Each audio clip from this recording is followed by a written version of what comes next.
Salut à tous et bienvenue dans l'épisode 14 d'Up Thunder, le seul podcast français sur la franchise d'OKC. C'est Pierre qui vous parle et je suis très heureux de vous retrouver après cette petite interruption due à la fin de saison et aux playoffs au cours desquels on a été éliminé.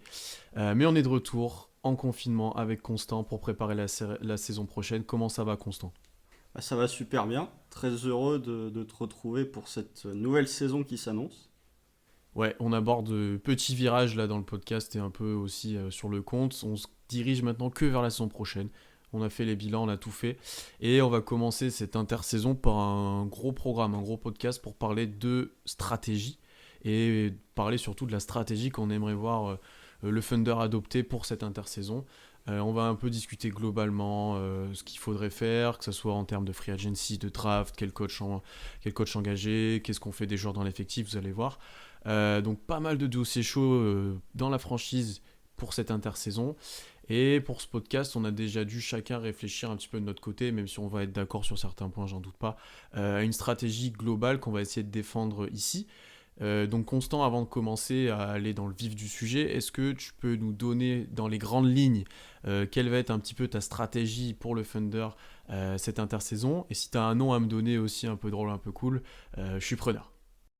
Alors moi, ma stratégie, c'est pas compliqué, c'est d'être le plus nul le plus rapidement possible. On sort le gros tank et on devient vraiment parmi les pires équipes NBA dès l'intersaison. Je m'explique. Sans trop rentrer dans le détail, moi, si je suis à la place de Sam Presti, ce que je fais cet été, c'est que les joueurs sur lesquels il y a eu plein d'incertitudes l'année dernière, en disant est-ce qu'ils vont être tradés, est-ce qu'ils vont pas être tradés, etc.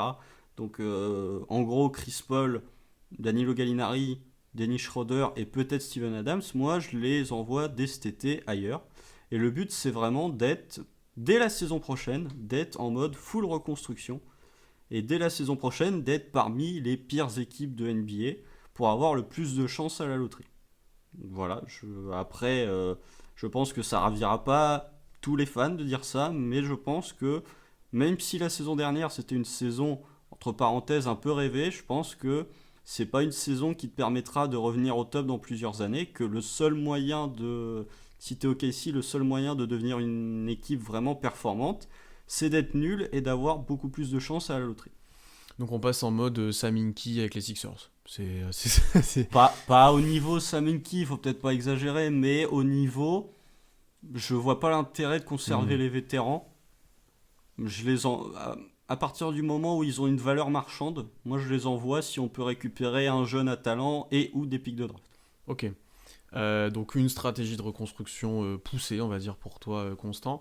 Déjà, on va mettre un point en commun tous les deux. C'est que l'année prochaine, le Thunder ne sera pas le Thunder de cette année. Il sera très difficile d'être aussi compétitif, notamment à l'Ouest. Il va y avoir des départs de joueurs importants. L'effectif sera sûrement moins bon et moins complet. Donc ça va être très difficile de jouer les playoffs l'année prochaine. Pour ma part, je suis moi aussi dans une optique de reconstruction, mais un peu plus attentiste et un peu moins agressif que toi, j'ai envie de dire, et je m'expliquerai ensuite pourquoi, et notamment quels seront les éléments déclencheurs. Moi, ce serait plutôt une stratégie d'attente et de pari, on va dire.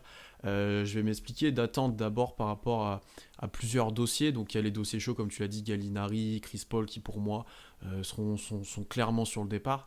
Mais pour des dossiers type Schroeder-Adams, on va en parler ensuite vis-à-vis de leur contrat, il sera intéressant peut-être de les trader. Mais je pense que dans les reconstructions, il y a souvent besoin quand même de vétérans NBA, de joueurs affirmés pour aider les joueurs à se développer. On peut pas par exemple enlever, alors on est dans un extrême, mais l'impact que pu avoir un Chris Paul cette année sur les jeunes. Donc c'est pour ça que je suis un petit peu moins agressif et j'ai tendance à dire je serais plus dans l'attente des offres et des bonnes offres venant d'ailleurs des équipes qui peuvent paniquer pour aller chercher le titre, pour chercher un joueur qui leur manque pour atteindre les playoffs, plutôt que nous aller nous vendre nos joueurs comme quoi on n'en veut pas et comme quoi ils auraient très peu de valeur. Ensuite, la partie pari, on va dire, ça serait que ça soit à la draft ou à la free agency, puisque c'est un des volets qu'on va aborder un petit peu, voire via des trades, essayer de faire des paris sur des jeunes joueurs, sur des joueurs qui sont à la fin de leur contrat rookie, qu'on ne sait pas vraiment encore ce qu'ils peuvent valoir, et nous, on peut se permettre de les faire jouer 1 ou 2 ans, de voir qu'est-ce qu'ils peuvent donner dans le futur, et est-ce qu'ils peuvent être du futur de la franchise. Voilà un petit peu. Donc comme vous le verrez, il n'y a pas chez nous de stratégie, on reste compétitif au maximum, on garde tout le monde, on Non, re-signe. non, non, non, non. Est-ce que ça n'existe pas. Voilà, est-ce que là, on va aborder beaucoup nos stratégies ensuite, mais est-ce que cette stratégie on reste compétitif, on essaie de jouer les playoffs, elle est viable et est-ce que elle est possible d'être adoptée par le Thunder? Je pense pas. Alors de 1, je pense pas que ce sera la stratégie adoptée par Sam Presti. Et de 2, je pense pas qu'elle soit viable non plus, parce qu'on en a déjà beaucoup parlé lors des précédents podcasts, mais c'est un argument que je développe souvent. L'année dernière, le Thunder a gagné beaucoup de matchs dans le clutch. On a gagné à partir du mois de novembre, on a quasiment gagné tous les matchs qui s'étaient joués dans le clutch, on les avait remportés. Et tu peux très bien avoir une saison avec le même effectif que l'année dernière, mais où tu gagnes moins de matchs parce que tu gagnes moins de matchs dans le clutch que l'année précédente. Donc tu peux très bien te retrouver dans une situation où tu t'es dit, bon bah je vais garder un an de plus Chris Paul, par je ne sais quel miracle j'ai réussi à prolonger Gallinari, etc. Et au final, parce que l'Ouest se sera renforcé, parce qu'il y a des équipes qui vont clairement être meilleures la saison prochaine que l'année dernière, je pense aux Warriors, je pense aux Wolves, bah, tu peux te retrouver dans une situation où tu as le même effectif que l'année dernière, mais tu termines 11e à l'Ouest parce que tu as des équipes qui auront été meilleures que toi et parce que tu auras gagné moins de matchs dans le clutch. Je suis complètement d'accord et en plus, je pense que l'année prochaine, sans être ridicule dans ce que tu proposes, en étant par exemple meilleur que pas mal d'équipes à l'Est, au final, tu peux te retrouver, je pense, 13e ou 12e à l'Ouest en étant plutôt correct en fait et en ayant quand même des joueurs cohérents sur le terrain, en faisant progresser les jeunes, sans, tu vois, lâcher des matchs. En fait, je pense que l'année prochaine, il n'y aura pas forcément besoin d'un gros tanking pour être mal placé. Tu vois ce que je veux dire? Non, parce qu'à l'Ouest, tu as 13, enfin, tu as 12 ou 13 équipes qui sont dans une optique de vouloir prétendre aux playoffs. Donc, suffit que nous, on soit un tout petit peu en dessous pour de base perdre des matchs sans être ridicule, comme tu l'as dit, comme certaines équipes lors de ces dernières années qui tankaient ou en tout cas qui étaient vraiment nulles. Je pense que juste le fait qu'on soit un petit peu en dessous peut vite nous amener dans les bas-fonds de la conférence Ouest. Complètement. Et il suffit aussi de quelques blessures qui nous ont pas mal. On n'en a pas eu du tout cette année, donc il suffit d'une ou deux et C'est que ça. tu te retrouves très vite beaucoup plus bas. Voilà, un petit peu pour nos débuts de stratégie, donc un petit peu une stratégie plus agressive pour toi, Constant, plus attentiste pour moi, on va dire. Là, on va rentrer plus en profondeur dans ce qu'on veut proposer. Le premier point que je voulais aborder avec toi, c'est le coach. Et ça, je sais que c'est un sujet sensible. C'est un sujet sensible pour nous et sur Twitter, vous avez pu voir Constant chouiner un petit peu sur Twitter parce qu'on n'avait pas de coach. Je ne chouine pas, Non, je déprime. râler. Ça n'a rien à voir.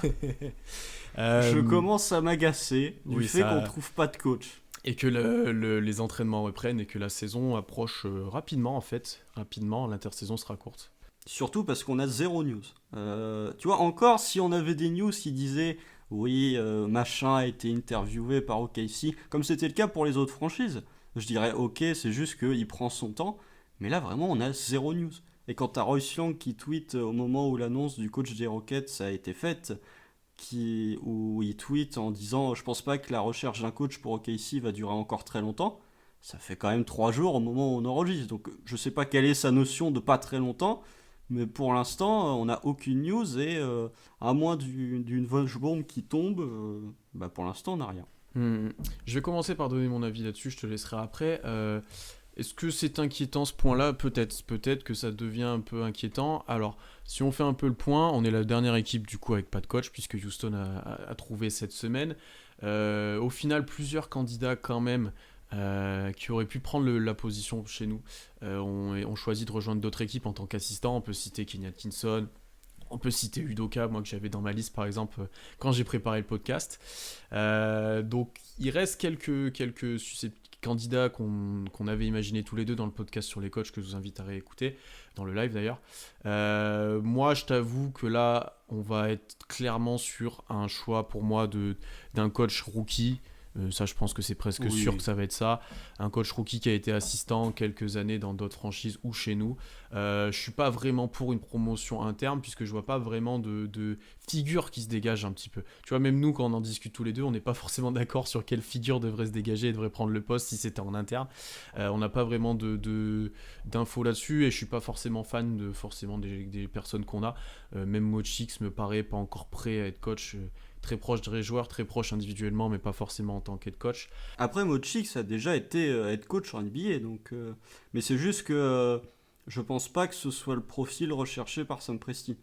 Tu vois, s'il y a bien un truc sur lequel toutes les infos se rejoignent, le peu d'infos qu'on a sur la recherche d'un coach pour le Thunder, c'est que Sam Presti recherche un coach entre guillemets inexpérimenté et qui pourrait arriver avec une nouvelle vision. Ce que Mochix, déjà, sans vouloir lui manquer de respect, est déjà plus tout jeune. Et en plus, a déjà coaché en NBA. Donc, je pense pas qu'en tant qu'assistant, il sera très bien. Je pense qu'il restera dans le staff. Mais en tant que head coach, je suis vraiment pas convaincu que, de un, il ait la carrure, et de deux, que ce soit le profil recherché. Je suis d'accord avec toi. Donc pour faire ma petite shortlist du coup au final, et je pense que là on aura plutôt la même, il reste Will Hardy, on en a déjà parlé pas mal, qui est jeune, qui est très vite monté dans la hiérarchie Spurs, donc qui est toujours intéressant d'avoir. Il y a Griffin, Adrian Griffin, qui avait une grosse cote à un moment, et au final on n'en entend plus trop parler, même dans les interviews pour les autres franchises. Donc est-ce qu'au final il n'est pas très intéressé, ou est-ce que c'est bizarre? C'est pas qu'il est pas très intéressé, c'est que il a des petites histoires extra basket qui sont voilà. Que je n'ai pas suivi, donc voilà, autant pour moi. Donc ouais. Ok. Après, il y a. Non, moi je pense que ma liste ça reste presque là, hein. Je sais, toi, non, toi, t'auras peut-être d'autres noms à proposer, d'autres noms que t'es pas fan non plus, mais je pense on va se rester pas autour de ça, hein. Il y a un nom que je pense ni toi ni moi n'aimons, mais qui est quand même revenu, donc on doit mentionner, c'est David Vanterpool, Mhm. l'assistant aux Wolves, qui est passé par plein de franchises, qui est passé, notamment son plus grand fait d'armes, entre guillemets, c'est d'avoir été assistant aux Blazers, où Damien Lillard l'a beaucoup crédité pour avoir fait augmenter son leadership. Après, je t'avoue que toi, comme moi, on n'est pas ultra fan du profil. Déjà, quand t'es assistant aux Wolves, bon. Mais sans vouloir manquer de respect aux Wolves, mais l'année dernière, c'était quand même assez dégueu. Bah, tu sais qu'il sera Et pas là pour défendre, quoi. bah, déjà, oui.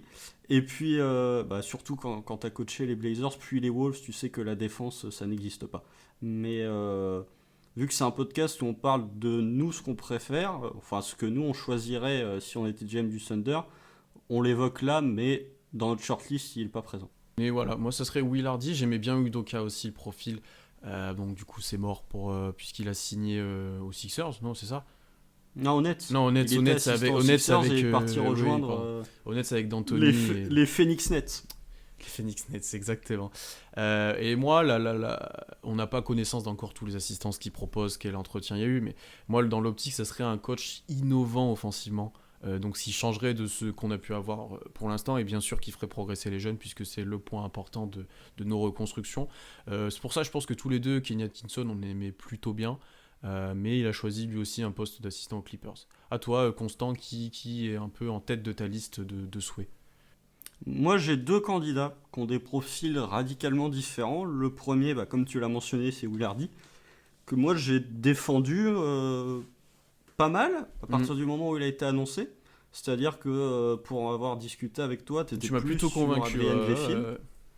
Et moi, je t'avais dit que déjà, il a 32 ans, ce qui fait que s'il devient coach d'OKC, ce sera le plus jeune coach de l'histoire de la NBA. Et je trouve que le profil, de par son côté, je viens des Spurs, j'ai rapidement monté dans la hiérarchie, plus son côté, apparemment, c'est quelqu'un qui a une vision très avancée en attaque, me donne plutôt envie de voir ce qu'il pourrait devenir, enfin ce qu'il pourrait faire en tant que head coach NBA. Après, le deuxième candidat, que j'avais pas en tête particulièrement au moment où, enfin au tout début de la recherche d'un coach, mais qui petit à petit, via ce qu'on dit de lui, me séduit, c'est Wes Unseld Jr., Mhm. qui pour le coup est pas vraiment un coach d'attaque. Il est assistant aux Nuggets, et pour le coup, lui, c'est lui qui s'est occupé de la défense des Nuggets. Regardez comment les Nuggets sont défendus face aux Clippers. Je pense qu'il fait pas trop mal son boulot. Ils ont vraiment bien progressé ces dernières années là-dessus en plus. C'est ça. Alors Et, qu'ils n'ont pas quand des armes t'arrives- ultimes en défense, on va se le dire. Voilà, c'est ce que j'allais dire. Quand tu arrives à faire défendre Nikola Jokic et Jamal Murray face aux Clippers, c'est que tu fais du bon boulot, globalement. Après, moi je trouve que c'est un coach qui pourrait être intéressant, déjà parce que il a été interviewé par plusieurs franchises. Je crois que les Rockets sont interviewés. Je crois que Indiana l'a interviewé aussi, mais je suis pas sûr. Mais en tout cas, les Rockets, c'est sûr. Donc c'est un profil qui attire plusieurs franchises NBA. Et des témoignages qu'il y a eu, je trouve que c'est quelqu'un qui est très impliqué, sa vision de jeu, en fait, c'est le collectif, le collectif, le collectif. Et moi, pour une franchise, enfin moi, ça m'intéresse grandement parce que pour avoir vu une franchise OKC qui a quand même depuis plusieurs années, qui est quand même une franchise qui fait pas souvent tourner le ballon, si tu pars avec un coach qui, peut-être offensivement, sera moins fort au début que Will Hardy, mais qui commence à être dès le début dans une optique de je fais tourner le ballon, je fais entre guillemets participer tous les joueurs, moi ça m'intéresse. Donc toi tu pars sur Will Hardy, moi j'ai envie de dire que pour l'instant j'ai un peu changé d'opinion, même si Will Hardy pour le coup m'irait bien. Je pense que je vais plus partir sur Wes Unseld Jr. Je pense que c'est deux bons choix et deux choix qui nous plairaient. Je pense que si on fait un podcast débrief après qu'une des deux annonces, on serait contents tous les deux. Donc là-dessus, on se rejoint un petit peu et dans la vision qu'on en a aussi. Je t'avoue que cette vision du collectif offensif aussi me fait un peu plus rêver qu'un coach uniquement défensif et qui serait un peu à l'image de Donovan et Brooks, pardon. Euh, Pas très innovant en attaque, très basé sur du l'ISO et des stars, et ce qu'on n'a pas pour l'instant en plus. Donc non, je suis plutôt d'accord avec toi sur ce point-là. Après, le seul truc qu'on redoute, toi et moi, c'est vraiment la promotion en interne. Tu vois, je pense Oui, qu'on est tous les deux dans une optique de se dire n'importe quel coach qui ne vient pas d'OKC, en fait, nous ira mieux qu'une promotion en interne. j'irai peut-être pas jusque-là parce qu'on les connaît pas tant que ça, mais ça nous fait un peu peur, je Non, pense, mais des effectivement. assistants. Ouais, voilà. Ouais, ça nous fait un petit peu peur et pour le coup, on n'est pas réputé pour avoir sorti énormément d'assistants dans d'autres franchises. Bah, Griffin est passé chez nous, par exemple, aussi, Ouais. c'est quelque chose, voilà, mais c'est pas chez nous, on va dire qu'il a gagné énormément en crédit, j'ai envie de dire. Ouais, donc plutôt un coach extérieur pour nous et en interne, il faudrait attendre un petit peu de voir ce qui est proposé, mais ouais, je suis pas très fan. Le dernier point qu'on peut aborder quand on parle du coach, c'est que justement, je pense que si ça prend autant de temps, et si possiblement on pourra finir avec une promotion en interne, c'est que je pense que Sam Presti a essayé avec beaucoup de coachs de faire des meetings, de proposer le coach, proposer le poste de head coach, et je pense que les gens ne sont pas super intéressés à l'idée. J'imagine pas une seule seconde que ça fait un mois et demi que Sam Presti se tourne les pouces en disant bof, j'ai le temps, je choisirai un coach plus tard. Je pense qu'il a beaucoup essayé, mais que le projet, en l'état actuel d'OKC, est pas très intéressant pour un coach. Non, je suis d'accord avec toi, parce qu'il n'y a pas non plus énormément de jeunes joueurs à développer, il y en a quelques-uns des biens, mais très peu. T'es la saison prochaine peut-être dans un entre-deux pendant un moment, avec une saison qui sert presque à rien, avant de reconstruire encore en plus, tu vois. Ouais, t'es vraiment... Ouais, je pense que le projet est assez compliqué, et que tu sais que quand tu vas signer en tant que coach, il va se passer pas mal de choses en termes de trade, avec les tours de draft, etc., et que tu sais pas trop où ça va finir. Donc... Et puis même au niveau des salaires, Ah ouais. je pense que Sam Presti est dans une optique de je vais prendre un coach, mais je vais pas lui donner. Je pense que typiquement, Kenny Atkinson ou Udoka, quand ils ont signé respectivement aux Clippers et aux Nets, ils vont toucher plus en tant qu'assistant que ce que va toucher le prochain coach d'OKC. C'est fortement possible, c'est fortement possible. Voilà pour le point coach. Et maintenant, on va entrer dans le nerf de la guerre, j'ai envie de dire. Ça sera la partie la plus dense, je pense, de ce podcast. On va parler de l'effectif actuel et de ce qu'on va en faire. Avant de commencer, te laisser la parole, Constant, c'est toi qui commenceras sur cette partie-là. Je vais faire un petit débrief de où on en est en termes d'effectifs. Donc une petite revue. Alors, j'ai divisé ça en groupes. Alors, le premier, c'est des éléments essentiels l'année prochaine et qui seront là, on a peu de doutes, et qui seront très importants. Il n'y en a que 3. C'est là que tu te dis que c'est Il y compliqué. a 3 Et il intouchables. y en a 3 intouchables. C'est Shai Gilgeous-Alexander, Lugensdort et Darius Bazley. Donc, les 2 derniers sont tous sophomores l'année prochaine, donc pas d'inquiétude sur leur contrat. Dort a prolongé pas mal d'années, en plus c'est un super contrat. Pour Shai, on est encore dans le contrat rookie, mais on approche d'une future extension que je pense sera sûrement donnée par OKC s'il confirme la saison prochaine.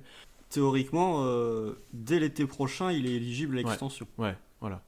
Donc ce sera quelque chose à suivre, et je pense que sur ces 3-là, on est d'accord, on n'y touche pas.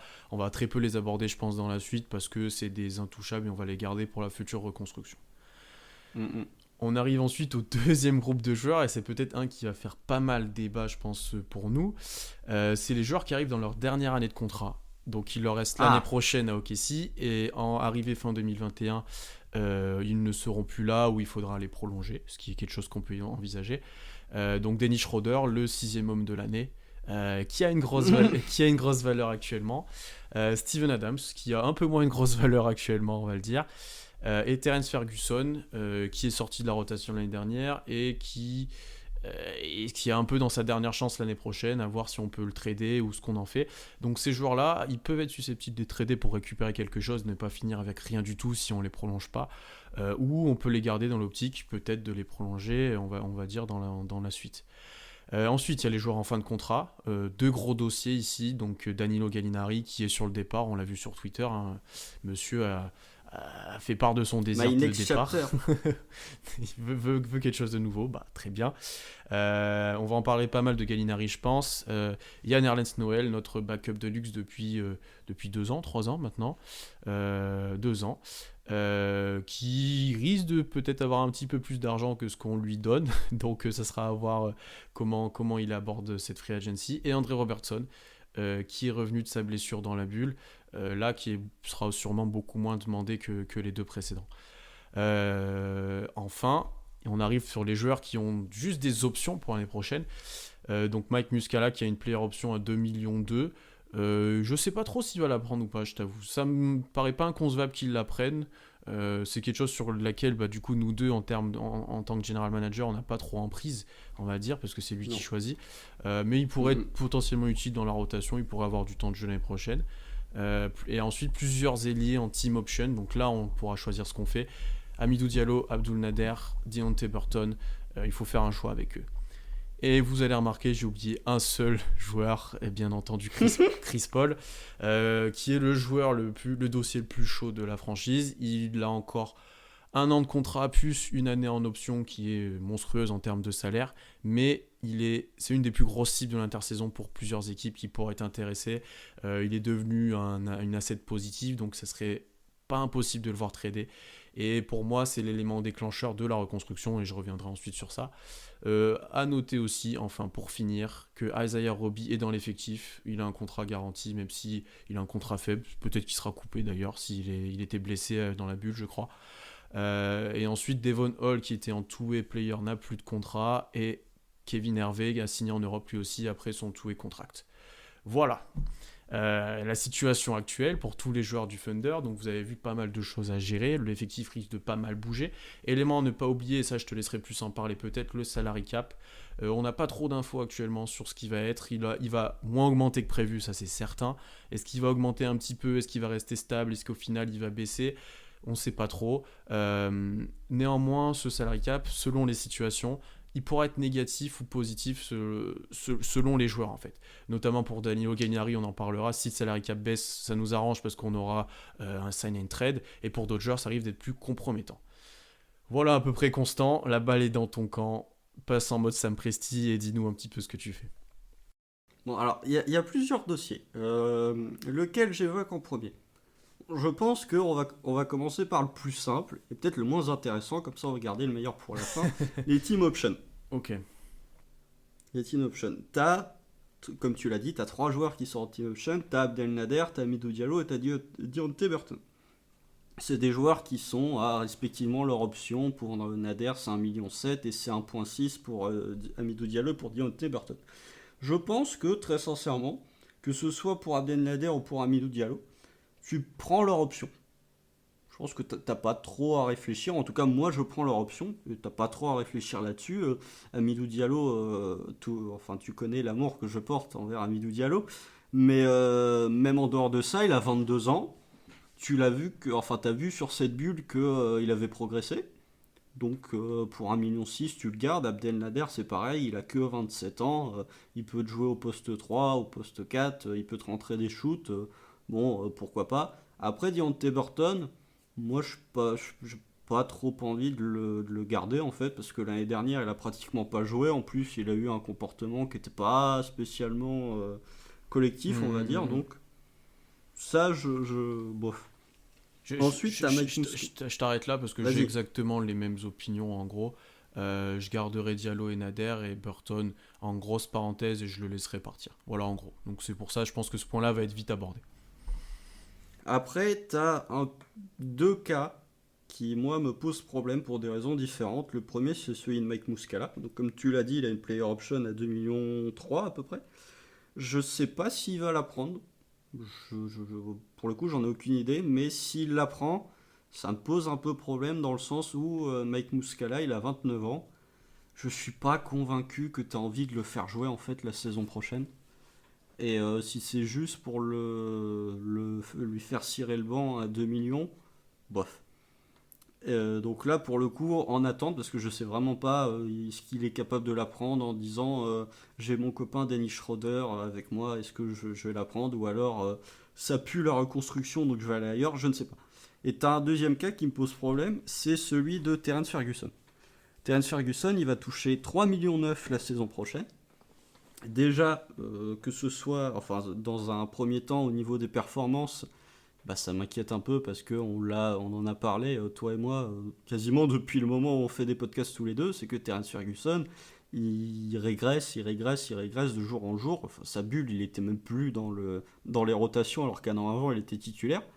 Et en plus de ça, il faut rajouter, malheureusement, une affaire aussi extra-basket qui, fatalement, pourra avoir des conséquences. Donc, déjà, si je pense que juste comme ça, je me dis, Terence Ferguson, je sais pas quoi en faire, sa valeur, il vaut rien. Donc, dans un sens, tu es obligé de le garder parce que de toute façon, si tu veux l'envoyer quelque part, ça va être compliqué. Tu peux juste le rajouter si tu fais par exemple un sign trade pour Gallo où tu as besoin d'équilibrer les salaires, tu peux le rajouter dedans, mais sinon tu peux pas le trader. Et en plus de ça, ces affaires extra-sportives font que c'est compliqué. Ouais, alors je vais revenir sur ces deux points. Je te trouve un peu dur avec Muscala. 2 millions, bon, c'est pas un gros salaire. En fait, moi, je suis d'accord avec toi dans le fait que c'est pas lui qui va faire la reconstruction du Thunder. Il y a peut-être pas d'intérêt à le faire jouer, mais je trouve que il s'est montré être. Il a un très bon comportement. C'est un vétéran NBA qui a l'air très collectif pour le coup comparé à d'autres joueurs qu'on a pu voir. Même par exemple à Gallinari qui l'année dernière semblait un petit peu en dehors de l'équipe. On en a déjà parlé un petit peu.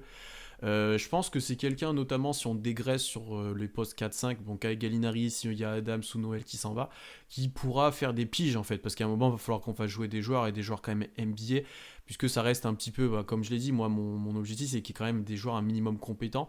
Et je trouve intéressant de faire jouer Muscala avec qui peut apporter ce spacing, qui peut quand même poser des écrans, etc., pour développer les jeunes joueurs, notamment offensivement. Tu vois, ça peut les aider. Donc, tu vois, moi je suis pas contre le garder et ça m'étonnerait pas que l'année prochaine il ait quelques minutes. Alors un petit peu comme cette année, hein, surtout si on garde Adams, etc. Mais il peut s'avérer utile. Voilà un petit peu pour Muscala, donc on diffère un petit peu.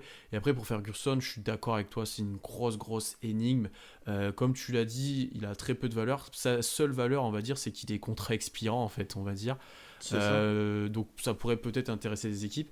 Ce qui est frustrant avec ce joueur, c'est qu'on l'a assez défendu en termes défensifs. Il était élite pendant un grand moment, même au début de saison. Mais offensivement, et ça je te cite, il fait du running maintenant depuis un petit moment. Oui, il fait du cardio. Donc c'est assez compliqué. Moi, pour Terence Ferguson, on reste sur un jeune joueur qui a montré auparavant qu'il avait quand même des certaines capacités. Le hors-terrain, on ne sait jamais ce que ça va donner, mais du coup, ça fait encore plus diminuer sa valeur. Et du coup, comme les trades sont compliqués, je le garderai et je verrai ce que je peux en faire. C'est pas SLU qui voit le terrain l'année prochaine, loin de là, et je pense qu'il peut réussir à reprendre confiance. Mais on n'est pas. Est-ce qu'il peut éclore l'année prochaine? Je sais pas. Je lui laisserai une petite chance, on va dire. Et à voir ensuite si on peut le prolonger à un faible coût dans 2 ans, puisque ça pourrait être un role-player intéressant en fait, s'il se met enfin à remettre ses tirs. Ouais. Bah après, juste pour revenir sur Muscala, et puis après on va arrêter parce qu'on va pas faire 20 minutes sur Muscala. Non, c'est pas le but. Mais tu vois, je suis plus dans une optique de faire jouer des jeunes, même s'ils sont entre guillemets pas bons. Je préfère faire jouer un jeune. On parlera de la free agency. J'ai un nom en particulier au poste de pivot que je trouve très intéressant. Je sais qui tu veux faire et je l'avais dans ma liste quand même aussi. Je le sais. Voilà. Donc, je préfère faire jouer ce joueur qui a du talent, ou même d'autres joueurs un peu plus jeunes, à voir ce qu'on fait à la draft, par exemple, si on prend un pivot. Je préfère faire jouer ce joueur-là plutôt que Mike Muscala. Qu'est-ce que tu vas en tirer? Oui, oui. En fait, moi, c'est plutôt de le faire jouer dans l'optique où on a Bazley, Gallinari s'en va, il n'y en a pas forcément de remplaçant. Tu perds Noël, donc en fait, tu as Adams, Bazley, et derrière, c'est que des mecs sortis de J-League ou pas forcément intéressants à développer. Donc, je préfère jouer dans ce cas-là un petit peu Muscala. Tu vois, c'est plutôt en backup avec une dizaine de minutes max, voilà. Alors après, on va passer à un cas qui va être vite réglé, je pense, c'est celui d'André Robertson. Il touchait 10 millions 7 cette année. 10 millions 7, ça pique quand même. Mais je sais pas ce que t'en penses, mais moi je suis plutôt tenté de le prolonger. Ouais, au minimum. Oui, au minimum, tu vois, ou à 2 millions et demi, etc. Parce que, tu vois, même si un peu dans un rôle entre guillemets de mentor, parce que lui, ça fait quand même un sacré paquet de temps qu'il est à OKC, mine de rien. Et je pense que si on a parlé, enfin, t'as parlé tout à l'heure du fait que Terence Ferguson était élite, si pendant les playoffs de l'année dernière, on a vu Lugensdorf faire vivre un enfer à James Harden, je pense que les deux joueurs de base ont des qualités défensives, mais je pense que André Robertson, il a une part, enfin il a un rôle à jouer, il a joué un rôle dans cette progression de ces deux joueurs défensivement. Complètement. Donc moi je serais plutôt dans une optique vraiment de le faire prolonger pour pas grand chose. Peut-être même pas de le faire jouer, mais juste de le garder dans un rôle de mentor et d'expliquer justement aux jeunes qui vont arriver comment tu défends en NBA. En plus, c'est pas exclu qui, justement, moi je parlais des rotations, notamment en poste 4-5, et on l'a vu évoluer sur ces postes-là dans la bulle au début, tu sais, en poste 4 ou en 5 small ball avec Beasley, et c'était assez intéressant, et je pense qu'il pourrait dépanner à ce poste si on n'est pas assez fourni, tu vois, donc pourquoi pas. Moi je suis d'accord avec toi, Robertson prolongé en contrat minimum ou vétéran pendant 1 ou 2 ans, et ça sera très bien. Alors après, tu veux qu'on passe à quel cas? Moi je serais tenté de dire Nerlens Noël, Ouais. vu que c'est des free agents, c'est le moins important entre guillemets de tous. Mhm. Nerlens Noël qui, je sais pas encore une fois, c'est l'interrogation concernant Nerlens Noël. Il touchait 2 millions l'année dernière. Ça a été rapporté par plusieurs journalistes que il serait peut-être parti éventuellement en Rockets en mois de février dernier, juste avant la trade deadline. Ce qui montre bien qu'il y a des équipes qui voulaient Nerlens Noël et je pense qu'il y a des équipes qui vont vouloir Nerlens Noël à cette intersaison parce que c'est un pivot moderne entre guillemets quoi, c'est un pivot qui défend et qui dunk. Donc vraiment en tant que pivot backup, c'est très intéressant pour plein de franchises NBA. Et la question que je me pose, c'est que moi je serais tenté potentiellement de le re-signer, peut-être pas pour le garder, mais de le signer pour le trader après. Sauf que Mhm. je sais pas si Nerlens Noël va ou a envie de prolonger au OKC. Alors, c'est intéressant ce que tu dis de le signer pour le trader après. Ça serait exploiter au maximum l'asset que c'est, puisque, comme tu l'as dit, il est très intéressant. Et en fait, pour donner 25 minutes au poste de pivot dans des équipes de n'importe quel niveau, je pense, il est Ah intéressant. oui. Parce que imaginez-le aux Lakers, imaginez-le à peu près partout. Même à Denver, Même hein. à Denver, il est vraiment intéressant par son côté, comme tu l'as dit, déjà dans l'énergie, rim runner, à l'aise défensivement, parce que bon, il n'est pas excessivement capable de sortir à l'extérieur, mais il est plus à l'aise qu'un Adams presque maintenant, j'ai envie de dire, après les derniers playoffs. Oui. Et voilà, il a montré qu'il était très capable de défendre au plus haut niveau. Mais je pense il y a des équipes qui vont mettre de l'argent sur lui. Pas énormément, mais de l'argent que nous, on ne pourra pas lui proposer en étant décent, tu vois. Et je pense qu'il y en a peut-être certaines qui lui promettront un rôle un peu plus gros que ce qu'on va lui donner aussi. Surtout si Adams reste l'année prochaine. Donc j'ai du mal à... Alors ce serait avec grand plaisir quand j'aimerais le garder à 2 millions par an. Mais à mon avis, s'il touche... Est-ce qu'il peut avoir 10 millions par an? Non. Moins? Ouais, parce que c'est pas qu'il les mérite pas, Mais c'est parce qu'il n'y a que pas d'argent. ouais, c'est parce qu'il y a pas les équipes qui vont vouloir Nerlens Noël, la plupart ça va être des équipes contenders. Les équipes contenders n'ont aucune flexibilité financière, que le cap soit à 109 millions ou qu'il soit à 118. Et je pense que si tu es une équipe NBA contender, tu vas préférer dépenser tes sous sur un autre poste plutôt extérieur et ensuite rajouter un pivot backup comme Nerlens Noël. Après, la question que je me pose, c'est que je sais pas si tu étais dans ce cas-là, mais ça fait quand même 2 étés de suite qu'on se dit Nerlens Noël va partir de KC. Ça fait 2 étés de suite qu'il prolonge. La première saison où il a prolongé, on disait Nerlens Noël, ça y est, il a retrouvé un vrai niveau de jeu, il va partir, il a prolongé. L'année dernière, on disait bon avec la reconstruction, Nerlens Noël va partir, il a prolongé. Alors certes, c'était que des prolongations d'un an, mais il a quand même prolongé pour un salaire qui était vraiment dérisoire. Donc je me dis, est-ce que lui se dit, je me sens bien dans cette franchise-là, c'est la franchise qui m'a redonné une nouvelle chance. Est-ce que je vais pas rester un petit peu? Ou est-ce que c'est qu'il n'a pas eu de proposition qui l'intéressait? C'est ça. C'est le grand. Là, j'ai du mal à le voir, ne pas avoir de proposition intéressante, que ce soit en termes de compétitivité et de salaire. Pour moi, il y a des équipes qui vont être intéressées par lui, vu ce qu'il a montré, mais je suis d'accord avec toi que son passif chez nous, on va dire, avec les 2 récentes intersaisons, peuvent nous laisser penser qu'il y aura peut-être moyen de le garder, effectivement, effectivement. Et là, je pense que toi comme moi, même moi dans ma situation, en fait, il n'est pas inintéressant de le garder et de le prolonger un petit peu parce qu'il n'est pas vieux. C'est un pivot qui prendra pas énormément de place, qui peut s'adapter à presque n'importe quel rôle. L'année dernière, on a vu, qu'il s'est même adapté au rôle un peu de créateur parce qu'il faisait des passes sur le système de jeu mis en place. Mm. Donc, non, l'entourer, le garder, l'entourer avec les jeunes et qu'il soit là, ça me. Non, c'est plutôt une bonne chose, je pense. Ouais, bah, je suis totalement d'accord avec toi. Ensuite, on passe à quel dossier? L'Italia ou le Néo-Z? Non, je pense qu'on va commencer par Gallinari, ouais, on va faire par groupe du coup. Bon, bah alors Gallinari, le My Next Chapter volume 2, mais bah, je pense que il est plutôt raisonnable de dire que Gallinari va partir de Casey cet été. Oui, oui. Et je pense, tu me diras si tu es d'accord, qu'il est tout aussi raisonnable de dire que Gallinari partira de Casey cet été en sign and trade. C'est de plus en plus probable. Plus le temps passe et plus les. Voilà, oui, je suis d'accord. Parce que malgré les déclarations qu'il a pu dire chez certains médias en disant oui, je suis prêt à faire des efforts financiers pour aller dans une équipe qui va jouer le titre, alors qu'il a refusé de prolonger au hit s'il avait été envoyé en janvier dernier, donc ça c'est encore très logique de sa part, mais bref. Même s'il est prêt à faire des efforts financiers, il prendra pas la mid-level exception, faut pas déconner. Gallinari touchait 22,6 cette année, il va pas tomber à 5 et quelques l'année prochaine. Non, non, non. Loin de là. Donc, voilà. Donc, ça, plus le fait que le salary cap, il sera pas à 118 millions non plus. Donc, dans le pire des cas, il est à 90. Dans le cas le plus probable, il sera ce qu'il était à peu près cette année, c'est-à-dire aux alentours de 109 millions.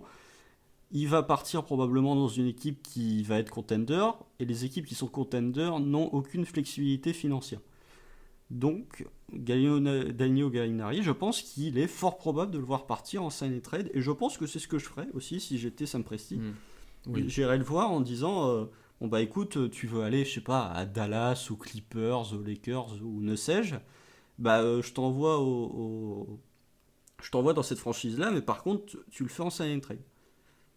Et ensuite, même pas pour un montant important, tu vois, je pense que Gallinari, pour le coup, vu qu'il est prêt à faire des efforts financiers, je pense qu'il peut signer pour 14-15 millions dans une équipe à peu près contender.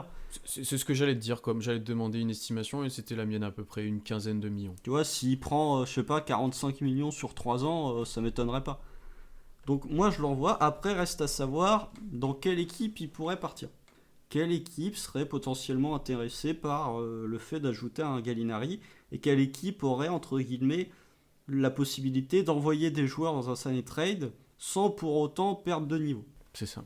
Alors, pour répondre à ta question, je pense qu'il y a beaucoup d'équipes intéressées, mais en même temps très peu. C'est-à-dire qu'il y en a beaucoup pour qui Gallinari serait un vrai plus, le profil est vraiment intéressant. Imagine, si tu l'imagines aux Lakers, si tu l'imagines aux Clippers, ça marche. Enfin, tu vois, il marche dans énormément d'équipes parce qu'il a un profil moderne et vraiment intéressant offensivement puisqu'il peut presque tout faire.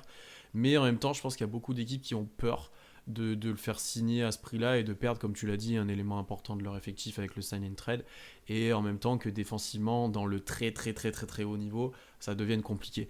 Donc je pense que je sais pas si toi tu as des idées, moi j'en ai très peu. Et il y a très peu de rumeurs d'ailleurs qui sortent, hein, mais j'ai énormément de mal à voir où il va signer, puisque on peut prendre l'exemple de Miami, mais au final Miami semble vraiment se diriger vers l'intersaison 2021 et il n'y a pas forcément besoin de Danilo Gallinari actuellement d'ailleurs. Donc tu vois, j'ai vraiment du mal à voir. Est-ce que ça serait Milwaukee? Est-ce que ça serait... Je sais pas. Je pense que Milwaukee sera intéressé. Et que Milwaukee, même si c'est pas le truc dont ils ont le plus besoin, pour moi ils ont vraiment besoin d'un meneur créateur. Bonjour Chris Paul. Je pense qu'ils pourraient s'intéresser à Gallinari Ouais, parce que quand tu vois ce qu'ils ont fait de Nikola Mirotic le peu de temps qu'il l'avait, bah Gallinari peut te faire la même chose que Mirotic x10, donc c'est vraiment intéressant. Je pense que tu as une équipe comme je sais pas, les Lakers, ça pourrait les intéresser. Après, ils n'ont pas beaucoup de flexibilité financière. Je pense qu'une équipe comme Dallas, pourquoi pas, pourrait s'y intéresser en disant on a déjà Porzingis et Doncic, Si on rajoute Gallo en 4 offensivement, on va être incroyable. Je pense que tu as une équipe comme Denver, tu vois, pourrait s'y Ouais, un intéresser. retour à Denver. J'avais vu passer ça un moment, qu'un retour à Denver pourrait être intéressant, leur amener un autre profil. Après, Mais surtout qu'ils vont, Paul Millsap arrive en fin de contrat, donc après la question que tu te poses, et je pense que c'est une question qu'on peut se poser légitimement, si tu es une franchise NBA, est-ce que tu préfères, même si les registres sont pas, les profils sont totalement différents, est-ce que tu préfères pas signer plutôt Jeremy Grant que Danilo Gallinari? je pense que la réponse a été donnée lors des derniers playoffs. Bah moi aussi, tu vois, mais Gallinari a quand même cette Oui, stature entre guillemets, cette réputation que n'a pas Jeremy Grant. offensive. Complètement. Après, au niveau des équipes, attends, j'essaye de faire le calcul, enfin de Non, tête. je Là. pense qu'on a fait le tour, hein, et puis ça sera plutôt en contender, on l'a dit, donc on a vite fait le tour de où il pourrait signer. Hein, donc, après, est-ce que. Alors, on va plutôt prendre le problème dans l'autre sens. Qu'est-ce que toi tu aimerais récupérer, puisqu'on est d'accord sur le sign trade? Qu'est-ce que tu aimerais récupérer à la place de Gallo? Pour moi, ça serait un joueur, bah, du coup, avec un contrat à peu près à la hauteur de ce que prendra Gallinari, mais peut-être plus court. Moi, j'aimerais bien que ça soit max 2 ans et 1 an, ça serait mieux que ça soit un expirant.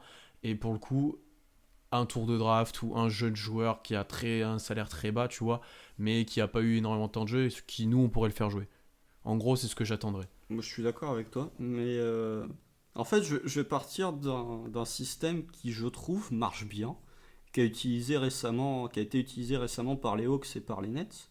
C'est, de toute façon, on ne sera pas compétitif, donc si on trade un de nos joueurs, on prend un salaire qui est élevé d'un joueur qui est pas bon, mais en échange, on récupère un tour de draft. Donc si on fait un sign and trade de Gallinari, je sais pas quel joueur a un contrat important chez un contender, mais moi je suis prêt à prendre un contrat lourd d'un joueur mauvais, mais qu'en échange on récupère un first round. Parce que de toute façon, notre but c'est pas de nous renforcer, le but c'est d'accumuler les assets. Donc si on récupère un jeune talentueux ou un joueur intéressant pour un sign and trade de Gallinari, pourquoi pas? Mais si tu l'envoies chez un contender, bah les contenders vont pas avoir envie de se défaire d'un joueur important dans leur rotation. Donc ils vont Hmm. forcément donner un salaire, enfin donner un joueur pour équilibrer les salaires. Et justement, pourquoi pas récupérer en échange un premier tour de draft pour que le trade soit entre guillemets équilibré.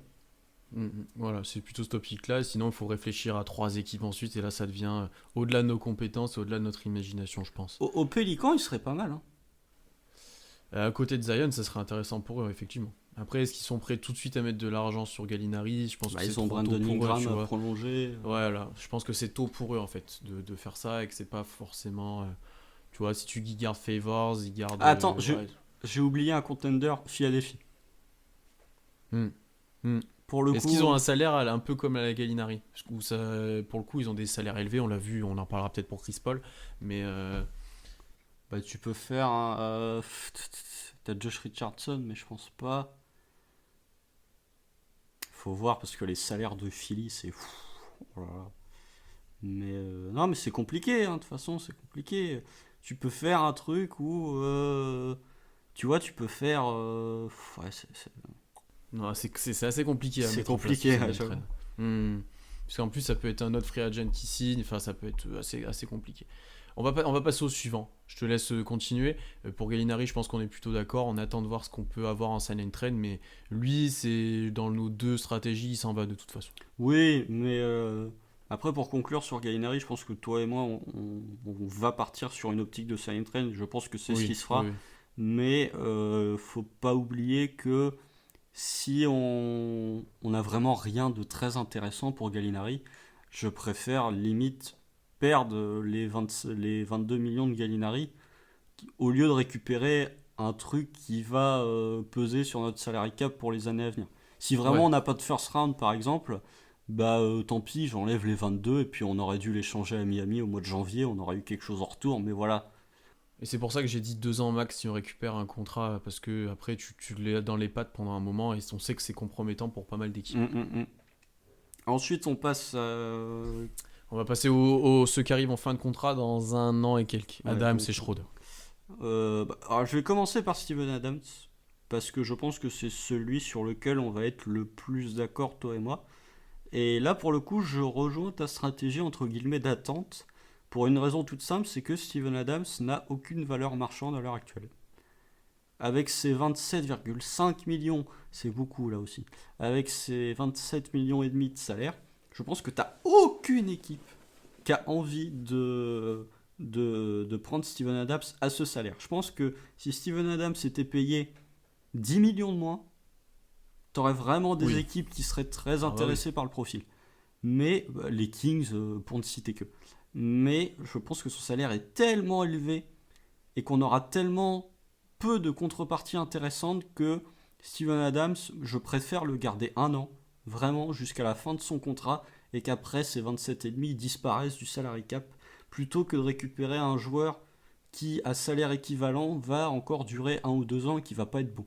Je pense que de toute façon, on n'aura aucune contrepartie intéressante pour Steven Adams. Alors je peux peut-être me tromper, on ne sait jamais, mais je pense que vraiment qu'il y a aucune équipe qui va vouloir donner quelque chose d'intéressant pour Steven Adams. Donc du coup, moi je le garde un peu par dépit ou je trouve pas le mot, mais c'est pas grave. Mais je le garde parce que de toute façon, on n'aura rien pour lui. Donc, Je vais rebondir un petit peu. Moi aussi, je suis dans l'optique de le garder et je te reposerai une autre question ensuite. Mais d'une part aussi parce que c'est l'identité du Thunder actuellement avec André Robertson. C'est lui qui est depuis très longtemps. Et je pense que dans un vestiaire, je vois pas ce qu'on peut reprocher à Steven Adams. Sur un terrain, j'ai du mal à lui reprocher énormément de choses. Surtout dans une équipe qui sera plus compétitive. Dans un sens où en playoff, on va pas lui tomber dessus parce qu'il peut pas défendre Harden. On va pas lui tomber dessus parce qu'il manque d'agressivité. Il sera vraiment dans une optique de jouer et d'essayer de faire le plus possible sans forcément jouer énormément le haut des playoffs. Donc dans cette optique-là, il peut être vraiment intéressant. Et encore une fois, un petit peu comme Nerlens Noel, il est intéressant à garder pour développer les joueurs autour parce que c'est une scie prioritaire sur pick and roll. C'est un très bon poseur d'écran pour libérer des shooters éventuellement. Il est capable de passer. Il a toujours, je pense, très prêt à conseiller, notamment défensivement. Donc pour moi, c'est quelqu'un dans une reconstruction qui peut être intéressant. Et d'où ma question. Après cette année à 27 millions, Steven Adams est sur le marché de la free agency. Est-ce que tu te places dessus ou pas? Et à quel prix? Parce que c'est très dur de prévoir, mais jusqu'à combien tu pourrais mettre? Ça va être compliqué la question. Est-ce que je me place dessus? Je sais pas. J'ai vraiment envie en fait de repartir sur des nouvelles bases. Même si Steven Adams, comme tu l'as dit, il est jeune, hein, il a 27 ans. Et il est important, il a de l'expérience et tout. Je pense que vraiment, si je me place sur Steven Adams l'année prochaine, je le fais pas jouer en tant que titulaire. Je lui donne un Mhm. rôle sur le banc, un peu de hustle, et je lui donne, je suis prêt à lui donner.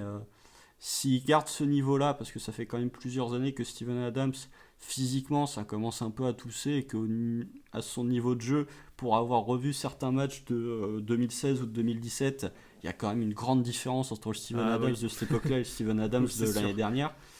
Je lui propose entre 10 et 12 millions sur un contrat court, sur 1 ou 2 ans. Ce qui est déjà pas mal. Je pensais que tu allais me dire moins, pourrais être honnête. Non, parce que si tu regardes les...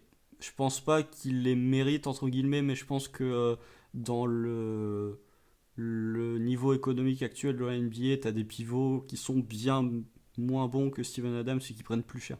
Dwight Damon, par exemple, prend 13,3. Qui est un mauvais contrat, Dwayne Dedmon. Oui, DeAndre Ok, Jordan. je suis plutôt de ton avis aussi sur le futur Steven Adams au Thunder. Donc je pense qu'on peut passer à un cas, je pense, plus épineux pour nous deux, c'est Dennis Schroeder. Là, le sixième homme de l'année, le vrai. Alors, je pense que on n'est pas d'accord sur Dennis Schroeder pour une raison entre guillemets, c'est que toi, je pense, sans vouloir avancer ton argument, tu pars dans l'optique de dire que Chris Paul va partir à l'intersaison, ce qui va forcément, peut-être pas forcément d'ailleurs, mais ce qui va probablement entraîner une promotion entre guillemets de Steven Adams, n'importe quoi, de Dennis Schroeder en tant que meneur titulaire. Et toi, tu te dis que Dennis Schroeder, si tu le fais jouer 3 mois en tant que meneur titulaire, il va augmenter sa valeur par rapport à ce qu'elle a actuellement, à ce qu'est sa valeur actuellement. Ça dépend. En fait, j'ai du mal à me positionner et encore une fois, comme tu as dit, l'élément déclencheur, ça va être Chris Paul. On va partir du principe que Chris Paul va être tradé, parce qu'on pense tous les deux que ça va arriver. Là, je t'avoue que je suis dans l'entre-deux. Si j'ai une bonne offre pour lui, je vais le laisser partir parce que il y a Même si on n'a pas d'autres guards pour l'instant, même si on va peut-être en drafter, je pense que je le laisse partir parce que lui, il risque peu de vouloir prolonger, je pense, après 2 ans, après l'année prochaine. Ensuite, il y a une autre chose à prendre en compte, c'est que si le trade de Chris Paul arrive, on va avoir une compensation contre ça. On va dire dans l'optique où ça se passe à Milwaukee et que par exemple Eric Bledsoe arrive, je suis pour trader Dennis Schroeder puisque Bledsoe aura une place de titulaire. Et je suis pour soit réussir à récupérer un jeune guard ou soit en drafter un et faire une rotation à 3 en fait. Comme on a eu par exemple cette année avec aussi Dort qui peut compenser au poste 2 par exemple, ou voilà des choses comme ça. Donc en fait ça va dépendre un petit peu de Chris Paul, de ce qu'on a en compensation et des offres surtout qu'on a et plutôt dans l'attente. Par contre je suis pas dans l'urgence de l'envoyer parce que comme tu l'as dit peut-être que sa valeur va augmenter et que moi, je sais pas s'il voudra, mais je suis pas contre essayer de le prolonger ensuite. Parce que j'aime son duo avec Shea, j'aime ce qu'il a apporté au Thunder sur sa dernière saison où il a été vraiment fort. Faut voir comment il évolue l'année prochaine, ça sera aussi un test. Donc je suis pas non plus contre l'optique de lui proposer un futur contrat avec une somme correcte. Bah, je crois que c'est là où on est en désaccord. Ah, voilà. Il y a plusieurs points qui font que moi je souhaiterais, ou si j'étais Sam Presti, j'enverrais Dennis Schroeder dès cet été. Enfin, dès cet été, n'importe. Dès cet hiver en fait, parce que l'intersaison Oui, maintenant c'est. oui, c'est ce qu'on a l'habitude de dire. Mais la première chose, c'est que pour moi, à l'heure actuelle, la valeur de Dennis Schroeder, elle est à son maximum. Je pense pas que, même si tu le fais jouer titulaire une quarantaine de matchs, je pense que la valeur de Dennis Schroeder, elle sera jamais aussi haute que ce qu'elle est actuellement. Euh, Ça, je peux être d'accord. Ça, honnêtement, je peux être d'accord. Et du coup, je préfère capitaliser dessus en me disant non, non, mais suffit par exemple, on en a parlé tout à l'heure quand on parlait du fait de conserver cet effectif, suffit qu'il se blesse. Ce qui est pas Ah oui. impossible. Un joueur NBA, ça peut se blesser à n'importe quel moment. Suffit qu'il se blesse et tu te dis ah bah oui, au final, il va arriver en fin de contrat. J'aurais pu l'échanger aux alentours de la draft et récupérer quelque chose de vraiment très intéressant parce que je pense que de un, c'est un joueur qui peut servir dans n'importe quelle équipe, mais vraiment dans n'importe quelle équipe. Et son salaire qui est un 15,5, c'est un salaire que quasiment n'importe quelle équipe en NBA va vouloir. C'est pas un salaire qui est élevé du tout. Et en plus, le joueur est bon. Donc tu peux vraiment récupérer quelque chose d'intéressant pour Dennis Schroeder. C'est incroyable que tu dises que son salaire est pas élevé et que le salaire est bon parce que il y a pendant un long moment, Schroeder était soi-disant surpayé. Oui, Tu vois, et maintenant, quand, avec la saison dernière, t'as l'impression qu'il est sous-payé. quand il arrive à OKC, Ouais. typiquement son salaire, on le voit, on fait il y a 15,5 sur 3 ans, c'est compliqué. Mais là, pour le coup, quand tu vois le niveau de joueur, enfin le niveau du joueur, tu te dis le salaire, mais n'importe quelle équipe va vouloir le prendre.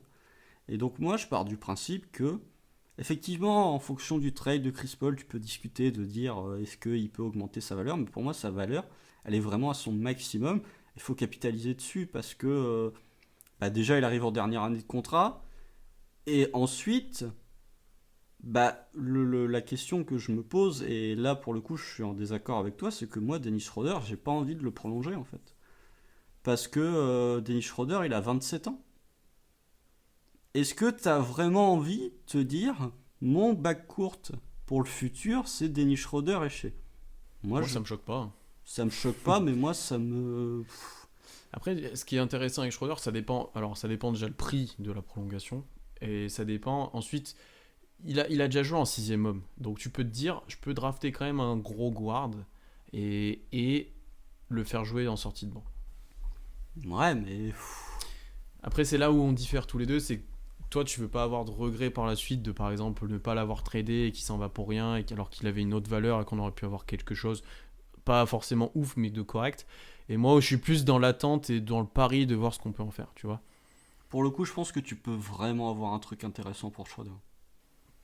Et moi, pour le coup, aussi, en tant que GM, la première chose que je fais, c'est que j'appelle Dennis Schroeder, je fais un rendez-vous avec lui dès maintenant et je lui explique la situation et je lui demande comment il se voit dans 2 ans, en fait. S'il dit, moi, je veux être dans une équipe compétitive, je veux pas forcément rester ici, oui, je suis d'accord avec toi, il faut le trader dès maintenant. Il faut même pas attendre. Par contre, s'il dit, si on me reconstruit, si j'ai un rôle important, si je suis titulaire, tu vois, c'est pas le même discours et c'est pas la même chose. C'est pour ça aussi que c'est dur de se placer sur ce dossier-là, parce que j'ai du mal à savoir ce qu'il veut faire. Alors qu'un Adams, je suis sûr qu'il veut rester à OKC, c'est certain. Oui, mais après, est-ce que t'as. Tu vois, faut être honnête, la reconstruction de Casey, elle va pas durer un an. Elle va s'étaler sur plusieurs années.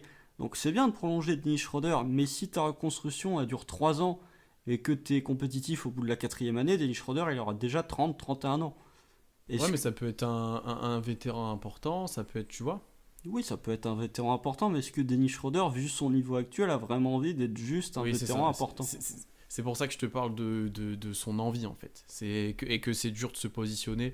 Ça va dépendre d'un peu, lui, comment il se voit. Mais à mon avis, Dennis Schroeder se voit plutôt chez un contender et très loin en playoff. Bah, ou en tout cas, si il veut. Enfin, en plus, tu le vois à Atlanta la première année où Atlanta en reconstruction, il n'en avait rien à faire. Vraiment, il n'en avait rien à faire. C'est vrai, Ça me donne pas confiance dans le fait qu'il a envie de rester dans une équipe en reconstruction. Et même si potentiellement il aura envie de rester dans une équipe en reconstruction, bah tu peux pas le faire jouer 6e homme. Tu es obligé de le mettre titulaire. Et là ça me gêne parce que du coup tu peux pas drafter de guard vraiment haut dans la draft parce que tu as déjà Schroeder qui va être titulaire et qui va pas accepter de sortir du banc dans une équipe qui est en rebuild. Après, il faut voir quand on aura un pic vraiment haut. Je pense que Dans dès l'année combien de temps prochaine. Je suis pas si sûr, moi, tu vois. Mais c'est à voir, c'est à voir. Après, encore une fois, moi, le premier truc avec Schroeder, c'est son niveau de jeu et son profil que j'aime vraiment bien à côté de Shea. Et ça me fait me dire, si je veux valoriser au maximum Shea, c'est le type de meneur que j'ai, que je l'ai déjà et que je suis pas sûr de réavoir. Et donc, passer à côté, alors que tu peux en profiter un petit peu, on va dire, sans être. Voilà. Je sais pas si c'est le meneur qui a le profil qui me plaît plus à côté de Shea. S'il joue comme il a joué l'année dernière, oui. Parce qu'il met des tirs en spot-up, parce qu'il a après joué un petit peu sans ballon, parce qu'il a quand même créé un petit peu pour les autres, parfois. Parfois, attention. Ouais, parfois. C'est le parfois, moi, qui me gêne. Mais parce que les deux marchaient ensemble, et parce qu'il a défendu aussi. Ah oui, alors là, pour le coup, vraiment. Et tu vois, c'est dans cette optique-là. C'est s'il shoot encore à 40% à 3 points pendant un an, oui, il a un profil intéressant à côté de Shea. Tu vois, est-ce que Dennis Schroeder, l'année prochaine, il va être encore capable de shooter à 40% à 3 points? Non. Et si Chris Paul est plus là, t'as moins d'espace. Ouais, j'ai moins d'espace. C'est sûr et certain. C'est pour ça que moi, si Chris Paul s'en va et qu'en contrepartie, t'as déjà un meneur, ou si on draft un meneur, il faut que t'en aies 2 maximum, ou 3, enfin, faut que t'en aies 3 maximum, pardon. Donc Schroeder doit s'en aller, dans tous les cas. C'est surtout que le poste d'arrière est verrouillé. Je pense qu'on est d'accord, toi et moi, pour dire que la saison prochaine... Le 2, il est verrouillé. Mais même si, avec le fort probable départ de Chris Paul et peut-être le moins probable, entre guillemets, départ de Dennis Schroeder, Shea va beaucoup plus jouer poste 1 que ce qu'il a joué poste 1 l'année dernière. Mais pour autant... mais ça, c'est quelque chose qui me fait peur, moi. J'ai pas envie de le faire jouer. Hein. Ouais, c'est un autre débat. Mais en tout cas, le poste 2 de titulaire est verrouillé. Le poste 4 de titulaire, pour moi, je pense qu'il est verrouillé aussi. C'est Darius Bazley, voilà. Le poste, ça, ce sera peut-être un débat qu'on aura l'occasion de développer un peu plus plus tard. Luguensdort, est-ce que son futur, c'est vraiment d'être titulaire dans une équipe en NBA ? Je sais pas. Moi, j'aimerais bien voir ce que donne Luguensdort en sortie de banc avec un temps de jeu de titulaire. Mais est-ce que t'as vraiment envie de te dire mon poste 3 titulaire, c'est Luguensdort, au lieu de te dire je peux le mettre en sortie de banc, un peu comme ce qu'avait fait Marcus Smart il y a quelques années à Boston? Voilà. Non, je préfère ça, je préfère ton optique, c'est la même chose. Je suis du même avis que toi sur Dort, je pense. Donc tu vois, le problème c'est que ta rotation l'année prochaine sur le poste 2 et sur le poste 3, elle est quasiment faite. Oui. Puisque tu as déjà Diallo, c'est pour ça que moi je suis dans l'attente. J'attends qu'on fasse une grosse offre si elle arrive pour Schroeder, ok. Si elle n'arrive pas, je suis pas contre le garder et après on voit dans le futur comment ça se passe. C'est de l'attente en fait. Je suis d'accord avec toi, mais je pense que moi, si je suis Sam Presti, le soir de la draft, j'appelle les GM, je fais vous m'offrez quoi contre Dennis Schroeder? Si j'ai un truc intéressant, j'y vais. Si j'ai un truc intéressant, j'y vais pas. Je vais pas. Ma stratégie, c'est de reconstruire, mais c'est pas non plus de tout jeter, quitte à récupérer des trucs de merde. Faut pas exagérer non plus. Surtout quand je suis d'accord avec toi. Surtout quand tu vois la valeur de Schroeder. Mais je pense très sincèrement que le soir de la draft ou un peu plus tard, quelques jours après la draft, t'as moyen de récupérer quelque chose d'intéressant pour Schroeder. Moi, j'ai un problème en appelant des équipes pour un joueur que tu as. Parce que c'est pour moi en mode, tu te mets en position de faiblesse dans la négociation. Oui, c'est très technique. Tu peux je préfère appeler les Knicks et leur dire vous voulez quoi pour le 8 ou le 7 8 7 8 ouais, c'est ça. Vous voulez quoi pour celui-là? Tu vois, typiquement, ils peuvent demander Dennis Schroeder, puis ils n'ont pas de meneur. Donc, tu vois, je suis plutôt dans cette optique-là, mais du coup, il faut réfléchir avant de ce que tu peux demander. Mais c'est vrai que t'appelles Lennox, tu dis Schroeder contre le 8 avec quelque chose d'autre pour les salaires. Non, mais t'appelles Phoenix en 10. Ou Phoenix, ouais. Et Après, Phoenix, pour le ça coup, ils ont dépend. du cap. Hein. Ouais, mais Phoenix, ils peuvent. et je pense qu'ils vont garder. Est-ce qu'ils gardent Rubio? C'est la question. Mais C'est une autre question, c'est pas le sujet. Mais... tu mets Rubio en meneur starter et justement, tu mets Dennis Schroeder en 6ème homme. Là, pour le coup, t'as un Oui, meneur pour le coup. créateur qui est capable de défendre avec Ricky Rubio qui va coller parfaitement avec Devin Booker. Et quand t'as Booker qui sort, tu ramènes un autre scoreur en sortie de banc avec Dennis Schroeder. Non, c'est vrai. C'est intéressant pour eux. Non, ouais, si, je suis d'accord. Moi, vraiment, c'est le trade qui me paraît le plus cohérent pour les deux équipes. Et tu vois, même dans mon optique, si tu me donnes le 10 plus je sais pas qui de Phoenix pour Schroeder, ouais, je pense que j'accepte. Ah oui, Donc tu vois, oui, donc tu vois, je suis pas non plus ultra difficile à convaincre, hein, mais c'est vraiment, j'attends qu'il y ait une offre correcte. Et si elle vient pas, je vais pas le brader à tout va. Ah non, mais je suis d'accord avec toi, mais je pense que la différence entre toi et moi, c'est... je crois plus que toi sur le fait qu'on peut avoir une offre correcte pour Schroeder à la draft. Et tu crois moins que moi à son futur quand même ici. Ouais. Ok, ici, ok, ici d'ailleurs. Oui, bah, Ici. c'est pareil. Non, je pense qu'on a pas mal parlé de Schroeder. Il nous reste du coup un cas, et bon, bah, celui-là, on en a déjà parlé beaucoup, et ça a beaucoup été débattu. Chris Paul. Mm. Chris Paul, bon, on est tous les deux dans l'optique de le trader. Moi, comme j'ai dit, c'est l'élément déclencheur d'un peu ma stratégie. C'est lui qui va faire un peu découler les choses. Qu'est-ce qu'on récupère contre lui, quand ça arrive. Voilà, c'est un peu lui l'élément qui va tout changer. Bon, on a débattu tous les deux plein de fois de ce qu'on aimerait, mais de toute façon, et même le Thunder l'a dit, contre lui, c'est soit des jeunes joueurs, soit des tours de draft, en plus de, bien sûr, de joueurs pour égaliser le salaire, dans tous les cas. Bon, ça y est, ça a été annoncé. Avant, c'était des bruits de couloir. Là, c'est vraiment catégorique. Ils échangeront Chris Paul que contre des jeunes et ou des tours de draft.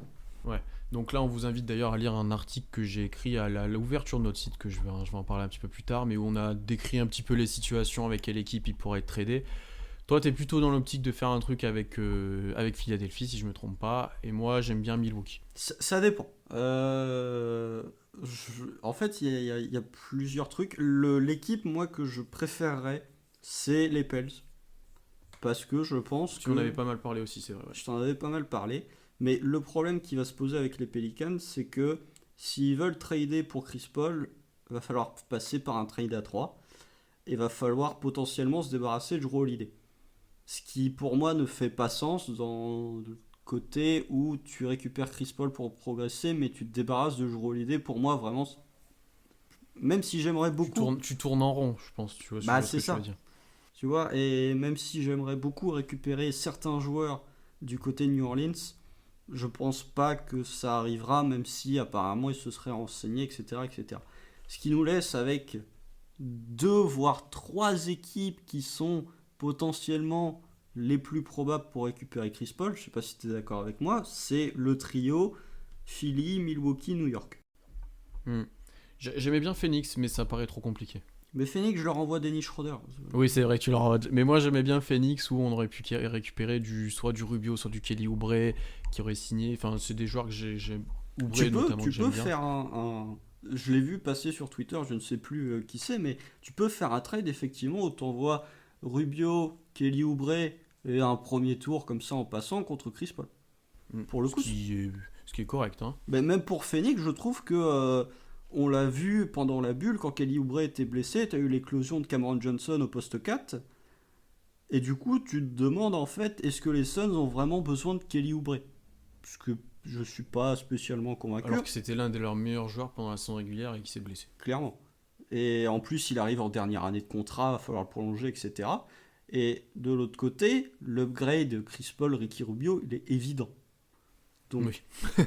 Même si j'aime beaucoup Ricky Rubio, attention, je trouve qu'il fait beaucoup de bien dans une équipe NBA, partout où il est passé. Mais pour le coup, si ton backcourt c'est Devin Booker, Chris Paul, waouh. Et tu vois, Oubre, c'est en plus typiquement le joueur un des types de joueurs sur qui j'ai envie de parier. Tu vois, s'il faut mettre un peu d'argent pendant quelques temps. Oui, et puis en plus, c'est pas comme si on avait une concurrence de fou au poste d'ailier au KC. Je sais pas quel âge il doit avoir 25 ans, donc vraiment il peut être intéressant. Et lui, pour le coup, il peut vraiment se retrouver avec les clés du camion s'il arrive au KC. Hmm. Bon, vas-y, reprends sur ton trio de Oui, favoris. donc il y a un trio qui est le trio Milwaukee, New York et Philly. Euh, je pense qu'il y a plusieurs cas de figure qui font que ces équipes se retrouvent à vouloir Chris Paul. Du côté de Milwaukee, c'est évident, ils ont besoin d'un meneur créateur. On l'a vu avec Fort dans le clutch. fort dans le clutch qui plus est. On l'a vu lors des derniers playoffs.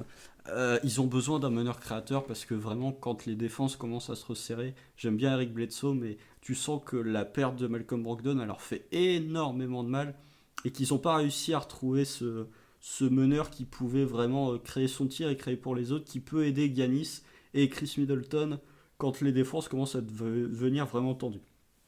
Ensuite, tu as New York qui, pour une raison qui est discutable ou pas, a envie d'attirer entre guillemets une superstar pour former les jeunes et pour commencer un projet un peu plus ambitieux avec le nouveau management, etc. Et où les Knicks sont dans dans une mentalité, dans une optique de se dire on n'arrive pas à signer des superstars via la free agency, on va récupérer un joueur qui va former nos jeunes via un trade, quitte à prendre son salaire qui est un peu élevé. Et après, il y a le dernier cas qui devient pour moi, vu les annonces de ces derniers jours, le plus intéressant, c'est le cas de Philadelphie. Parce que Doc Rivers, parce que Daryl Morey, parce que l'effectif de Philadelphie tel qu'il est l'anti-Daryl Morey, c'est vraiment un effectif de tall ball alors que Daryl Morey c'est le small ball à tout prix. Doc Rivers et Chris Paul ont gardé une relation très forte depuis que Chris Paul est parti des Clippers. Donc moi je me dis que vraiment au vu des annonces de ces derniers jours, c'est peut-être l'équipe qui sera le plus intéressée, qui fera le plus de démarches pour s'attribuer, enfin pour s'approprier Chris Paul. Après au niveau des contreparties, et je te laisse la parole après, au niveau des contreparties, ce que propose Philadelphie, c'est pas terrible, pour être gentil. Oui, mais je pense qu'il faut pas non plus avoir trop d'espoir sur ce qu'on va avoir, hein. Non. Mais déjà, rien de se dire que Chris Paul n'est plus négatif, qu'il a fait une énorme saison, c'est déjà largement positif et le Thunder est largement gagnant de l'avoir récupéré dans le trade aussi au final. Donc c'est triste à dire, mais voilà. Aujourd'hui, on peut se poser la question, je pense que la réponse, même si elle est triste pour certains fans de Casey, elle est vraie. Qui a le plus de valeur aujourd'hui, Chris Paul ou Russell Westbrook? Bah, Chris Paul, hein. Bah ouais. Contrat plus court, plus de valeur. Non, mais c'est sûr, c'est complètement. Alors que l'année dernière, c'était l'inverse. La Clairement. situation était inversée. Moi, une chose qui m'embête, si je devais revenir sur New York, c'est que je pense que Chris Paul aura son mot à dire sur un petit peu où il a envoyé. Je vois mal Sam Presti l'envoyer un peu n'importe où sans lui demander, en fait. Et j'ai du mal à voir Chris Paul vouloir aller à New York. Je le vois plus aller chez un contender ou chez une équipe compétitive, en tout cas comme Milwaukee ou Philadelphie. Donc c'est juste ça qui m'embête. Après, on est toi comme moi d'accord sur le fait que il y a de grandes chances de le voir trader et que c'est le moment parce que je le vois arriver gros comme une maison que si on le trade pas, il peut se blesser l'année prochaine, perdre Clairement. de la valeur et ça va arriver. Donc je pense que c'est vraiment le moment, pour trader. Et ça, on sera vraiment l'équipe la plus jeune de NBA. D'ailleurs, je suis en train de jouer, j'ai les âges devant les yeux. Si on perd Gallinari et Chris Paul, il n'y a personne de plus de 30 ans pour l'instant dans l'équipe. Bon, Atlanta, quand même, au niveau des jeunes, Oui. y a pas mal de Ouais, trucs ouais, aussi. il y a pas mal. Voilà un petit peu pour notre retour sur l'effectif actuel. On va aborder maintenant la free agency, donc sur quels joueurs on aimerait recruter, sur qui on aimerait se placer, quelle politique on va adopter à la free agency. Je précise juste avant, ça a un rapport un peu avec la free agency et un petit peu avec ce qu'on vient de parler.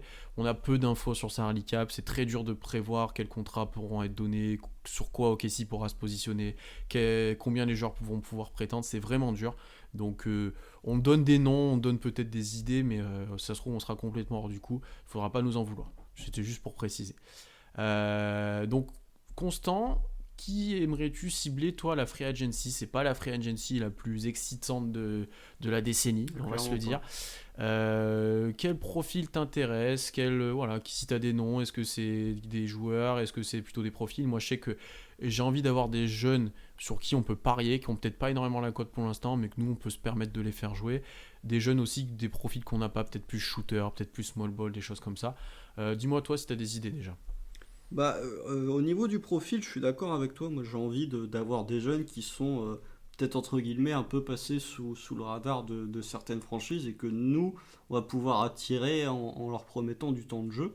J'ai pas vraiment envie de signer des vétérans parce que moi, je suis plus dans une optique de les jeunes, les jeunes, les jeunes. Ça sert à rien de signer des vétérans pour t'aider à gagner quelques matchs, mais plutôt de prendre plein de jeunes pour tester plein de cas différents. Et il y a en fait, cette free agency, elle est vraiment pas excitante sur aucun point. Mais il y a un joueur dont t'étais pas ultra fan au début et que moi j'aime beaucoup, c'est Harry Giles. Parce que je trouve que déjà j'étais très surpris quand les Kings n'ont pas activé son option pour l'année qui va venir. Et je trouve que c'est un joueur qui a un profil qui manque à OKC depuis plusieurs années. Alors effectivement, je vais te rejoindre sur ce point-là, c'est pas du tout un monstre en défense, loin de là. Par contre, si mon raisonnement, c'est que si tu prends un coach, Wes Unseld Jr. par exemple, qui est dans une mentalité défensive, tu peux le faire progresser en défense. Je pense que physiquement, il est largement capable de défendre. Et Harry Giles, si tu lui donnes 20, 22 minutes ou 25 en temps de jeu sur un match NBA, il est capable de te mettre 16 points avec 8 rebonds. Et tu es capable de le signer. Je pense pas qu'il y ait beaucoup d'équipes qui vont s'aligner sur lui. Et je pense que tu peux vraiment l'avoir à un salaire correct, tout en étant jeune, parce qu'il a 22 ans, faut pas oublier, et en ayant un joueur qui va être productif et qui va peut-être pas résoudre tes problèmes au poste de pivot, mais en tout cas qui est vraiment une alternative intéressante à ce poste-là. Alors, au début, j'ai vraiment bien aimé Harry Giles, moi, sur sa première année, où en fait, c'était un peu la hype, où tu voyais ce qu'il pouvait donner, s'il s'étoffait physiquement, si pas mal de choses. Et l'année dernière, il a moins montré de choses quand même. Il n'a pas progressé comme il a dû, il a eu des blessures. C'est un joueur très injury prone, c'est ce qui m'embête un petit peu. Et physiquement, j'ai peur. Il a joué pas mal 4 en fait, il a très peu joué 5 tout seul, tu vois, à Sacramento. Alors s'il y a Bazley à côté de lui, oui, ça suffira. Mais après, je suis d'accord avec toi sur les points qu'offensivement ça peut être intéressant, défensivement et progresser, que c'est un pari. Alors là, pour le coup, c'est un pari. J'aimerais pas faire mon futur là-dessus, en fait, vraiment, et parier, faire un trade pour lui. C'est ce qu'à un moment, on en avait parlé, un moment, je crois, mais il y a un petit moment de ça. Mais par contre, faire un pari à l'intersaison sur lui, à un salaire. Je pense que par contre, il y a quand même des équipes qui vont lui donner de l'argent, hein. Pas énormément, mais je pense qu'on ne sera pas les seuls intéressés si on s'intéresse à lui. Mais oui, c'est un profil intéressant. Ça, je peux pas te l'enlever et ça peut être cool de l'avoir et de voir comment il se développe. Ça, c'est sûr et certain. Donc voilà, après. Est-ce que tu as d'autres noms? Sinon, moi j'ai des noms, je peux te les proposer. Je peux Ouais, te faire une vas-y, petite liste. moi je t'avoue, j'ai pas. Alors, il y en a qui sont plus ou moins Il y en a un, sombres ou pas, j'ai envie de dire. je te vois venir sur un. Mais je sais, Derrick Jones. Ouais, non. voilà. Oh là là. Derrick Jones, moi j'apprécie, très athlétique, on l'a vu avec Miami, il pouvait être utile, il peut jouer même 4-5 sur du small ball, alors que c'est un ailier. En fait, si on articule toute une attaque avec des joueurs capables de s'écarter, lui il peut jouer un peu ce rôle en attaque de faux poste 5 et en défense, défendre presque tous les postes, j'ai envie de dire, s'il continue de progresser, bien effectivement, mais physiquement il est capable en tout cas. Donc c'est ça qui m'intéresse. Après, incertitude sur son tir. Bien qu'il y ait des passages où ils mettent dedans. D'ailleurs, je crois que pendant la bulle, il était plutôt à droite pendant un moment. Après, ça s'est redescendu. Mais j'aime bien le profil et je trouve que c'est un pari intéressant. Et lui, typiquement, c'est un joueur qui sera libre. Je sais pas qui lui donnera énormément d'argent et qui aurait du temps de jeu chez nous. Ouais, j'ai cru voir ça. Ouais, Cleveland. Moi, pour le coup, j'aime pas. Ouais, je sais que t'aimes pas le profil. Ouais. Tu vois, t'es le premier à dire qu'à OKC, il faut des shooters. Derrick Jones, oui, là pour le coup. Oui, mais moi en fait, c'est que je presse poste 5. Oui, non, mais comme à Miami, t'as certains voilà. moments où tu le fais jouer poste 5. Oui. Je le prends pas pour jouer 3 et c'est à lui de mettre des tirs. Hein. Je le prends pour qu'il pose les écrans en attaque et qu'on lui jette la balle en l'air, en fait. Ouais, mais voilà. Est-ce qu'il peut vraiment progresser, en fait? Je sais pas. Il reste jeune, hein. Il a quand même pas, il a pas mal vadrouillé en NBA. Il a connu plusieurs équipes, mais il reste jeune, hein. Oui, il a 22 ans. Mais quand tu regardes ses stats entre sa saison rookie et sa saison à Miami, c'est quasiment les mêmes. Puis bon, dans un sens, si tu progresses pas à Miami, c'est qu'il y a un problème. Mais il était un peu barré pour s'exprimer aussi. C'était pas lui. J'ai du mal à. C'est un pari, hein, encore une fois, hein. Faut Ouais, pas non ouais, plus je le suis mettre 5 d'accord. ans, 70 millions, hein, loin de là. Ah bah non. Mais je sais pas, pour le coup, je préfère tenter autre chose que. Après, pourquoi pas, Ok. hein. Mais vraiment, J'ai d'autres noms à prendre. pas grand chose. Josh Jackson. Ah, j'aime bien. Ce qui m'embête, c'est que c'est un profil comme on a eu beaucoup eu à OKC, très physique, pas forcément shooter, mais il aurait de la place pour se développer chez nous. Il a été un peu mieux la dernière saison. À un moment, il était vraiment faible. À Phoenix, la première année, il a été drafté très haut, il a beaucoup déçu, mais c'est un prospect avait beaucoup de cotes à un moment quand même. Moi, Mais j'aime bien le incertitude tir. profil. Incertitude tir, mais je trouve que il te donne plus de garanties que, par exemple, que Derrick Jones Jr. Tu vois, Ah, je suis pas sûr. je trouve qu'il a montré plus de trucs. Après, à Memphis, effectivement, il y a eu du mieux, même si c'était pas non plus extraordinaire. Mais je trouve qu'il y a des passages à Phoenix où, effectivement, au niveau comportement, c'était pas ça, mais où il a quand même montré qu'il était capable de faire des trucs. Il était capable de scorer, il était capable de prendre des rebonds, il était capable de défendre de manière à peu près correcte. Après, de toute façon, on est d'accord, toi et moi, pour dire qu'à cette free agency, on va pas signer des joueurs incroyables. Mais tu vois, si vraiment tu dois partir sur un pari, te dire je vais prendre un joueur qui a été drafté quatrième il y a 3 ans, pour essayer de lui redonner une chance, bah pourquoi pas. C'est pour ça que je l'ai mis là. C'est typiquement le genre de joueur que tu peux essayer de relancer, et de donner sa chance et que ce soit une bonne surprise et que tu n'as pas grand de risque. Bah voilà. Ensuite, j'ai d'autres noms. Tyler Johnson. Oh non. Non, non, C'est un nom direct. Bon. non, non. Non, mais oh là là. Et il y a un moment à Miami, il était plutôt bon. Quand Et il a il est signé vraiment son contrat, après il a signé un Ouais. contrat. Ah non, mais Ouais. il est où Mais Tyler Johnson? Je sais même pas où il est actuellement. est-ce qu'il est à Phoenix Il y a encore? Ah, c'est possible. et qui ne joue pas d'ailleurs, mais qu'il a un gros contrat. Oui, c'est ça, il est à Phoenix, je me trompe pas. Non, il est à Je me trompe pas, Brooklyn. Ah non, il est à Brooklyn sur la fin Il a d'année, été c'est vrai coupé qu'il et il a joué à signé, il Brooklyn. a joué à Brooklyn. Et oui, c'est vrai qu'il a joué dans la bulle avec Brooklyn. Ouais, ouais, bah. Mais j'aime le profil m'intéresse et je me dis, lui, il a déjà eu un gros contrat et il en aura pas de deuxième. Donc Ah du non, coup, clairement pas.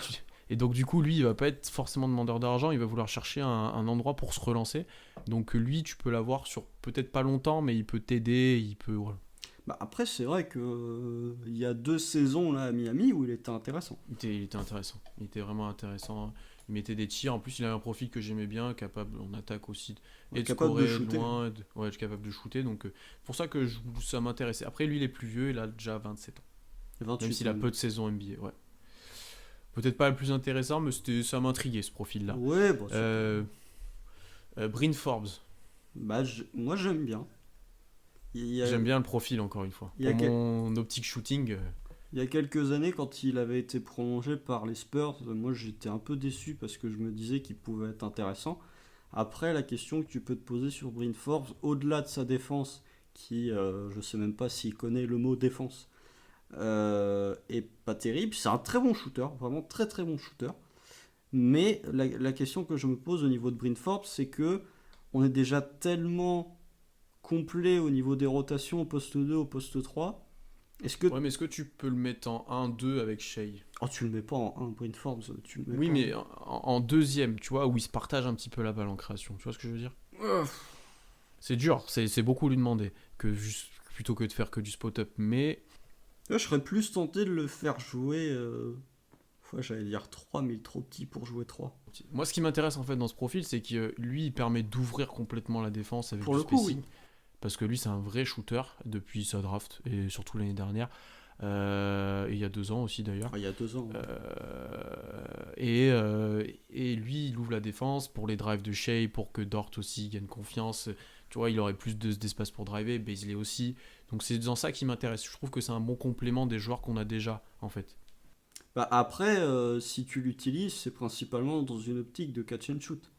Mais le problème, c'est que effectivement, il va t'élargir le terrain, il va te permettre plus de lignes de drive, par exemple pour Shea, mais il faut quand même un créateur qui soit capable de le servir. Et c'est là mon problème, c'est que Shea, malgré tout l'amour que j'ai pour lui, est-ce que c'est vraiment un créateur pour les autres? Je suis pas convaincu. Non, pas encore en tout cas. Ah ouais, peut-être jamais. Donc là, pour le coup, la question que je me pose, et peut-être qu'on en reparlera après quand on évoquera vite fait la draft, mais moi, le premier truc vers lequel je me dirigerais, c'est effectivement tenter des paris avec des jeunes, mais pour le coup, ce serait peut-être de signer un meneur un peu plus organisateur pour Hmm. aider bah déjà pour aider l'équipe, pour donner un peu plus de tirs ouverts et d'espace à Dort ou à Baisley, mais aussi pour former chez à la création. T'as un nom Et pour ça ou pas? Parce que t'as pas un... vraiment, pas vraiment. Mais déjà, c'est compliqué en fait d'avoir un meilleur meneur créateur que Chris Paul. C'est pas Euh, possible. Bah non, pas vraiment.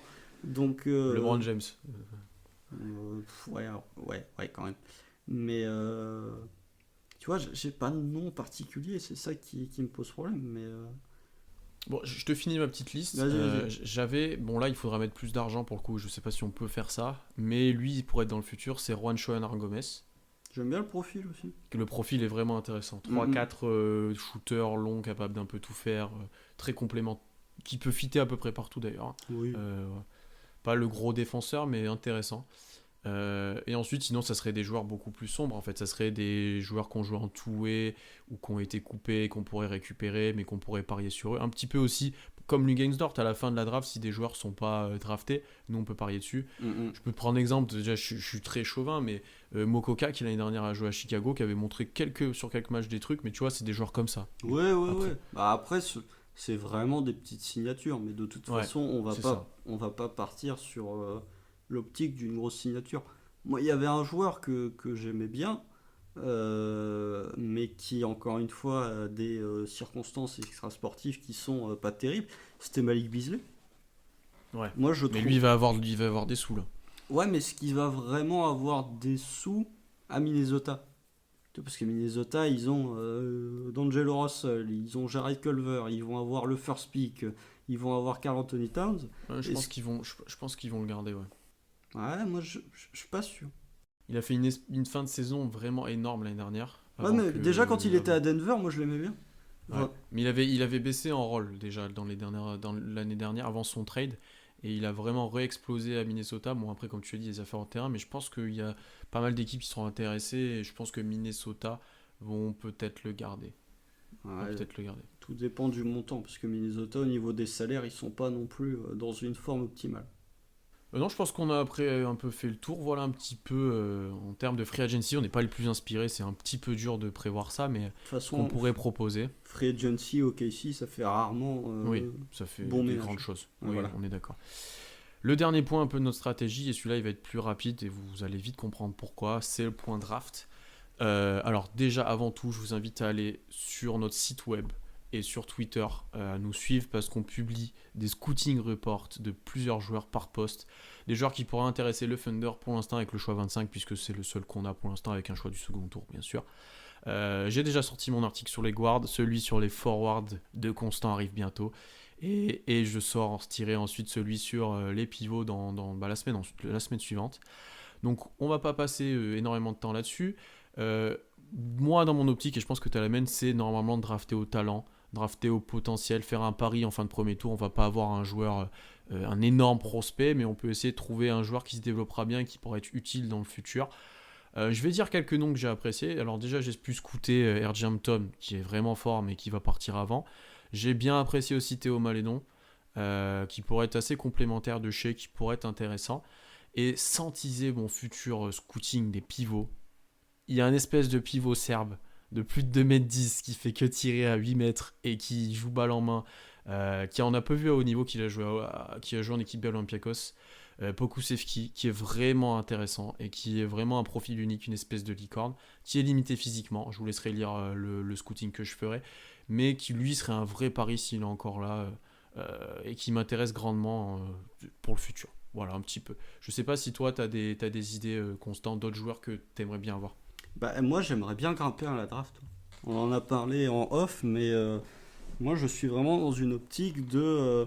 Effectivement, en fait, dans le meilleur des cas, c'est ce dont on a parlé un peu avant dans le podcast en évoquant Schroeder, c'est de garder le pick 25, tu vois, pour tenter à Paris avec ton pivot serbe incroyable, mais de monter à la draft, par exemple, aller récupérer le pick 10 des Suns ou le pick 14 de Boston, d'aller vers une équipe qui se retrouve fin de loterie ou milieu de draft, une équipe qui n'a pas spécialement besoin de drafter du talent. Enfin, je pense que Phoenix, théoriquement, enfin typiquement leur pick 10, je pense que Phoenix n'a pas du tout envie de rajouter un autre jeune encore drafté haut à la draft.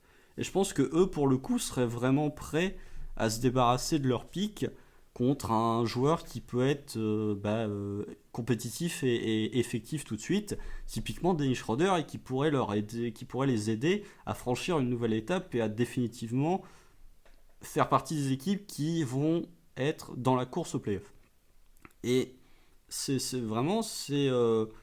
effectivement, la draft est pas extraordinaire cette année, mais je trouve que du fait que cette draft soit pas extraordinaire cette année, il y a plein de joueurs qui vont passer sous les radars de certaines franchises, ou tu as plein de franchises qui vont drafter le mauvais joueur, parce qu'il y a tellement d'incertitudes que ça va être compliqué, et un joueur qui peut être drafté en 13, 14, 15 peut se retrouver l'un des meilleurs joueurs de sa draft. Typiquement, c'est ce qui est arrivé l'année dernière avec Tyler Hero. Tyler Hero, il est drafté en 13. Aujourd'hui, si tu refais la draft, je pense qu'il est pique dans le top 5. Ou pas loin. Oui, oui, non, oui, si, il y a Zion Morant. Et après, de Ted, Hero. Je sais plus qui c'est qu'il y a dans cette draft, c'est fou. Beasley dans le top 5. Oh, pas dans le top 5. Non, non, je rigole. Non, mais Mais attends. non, oui, c'est vrai qu'Hero, tu le prends très haut. Tu vois?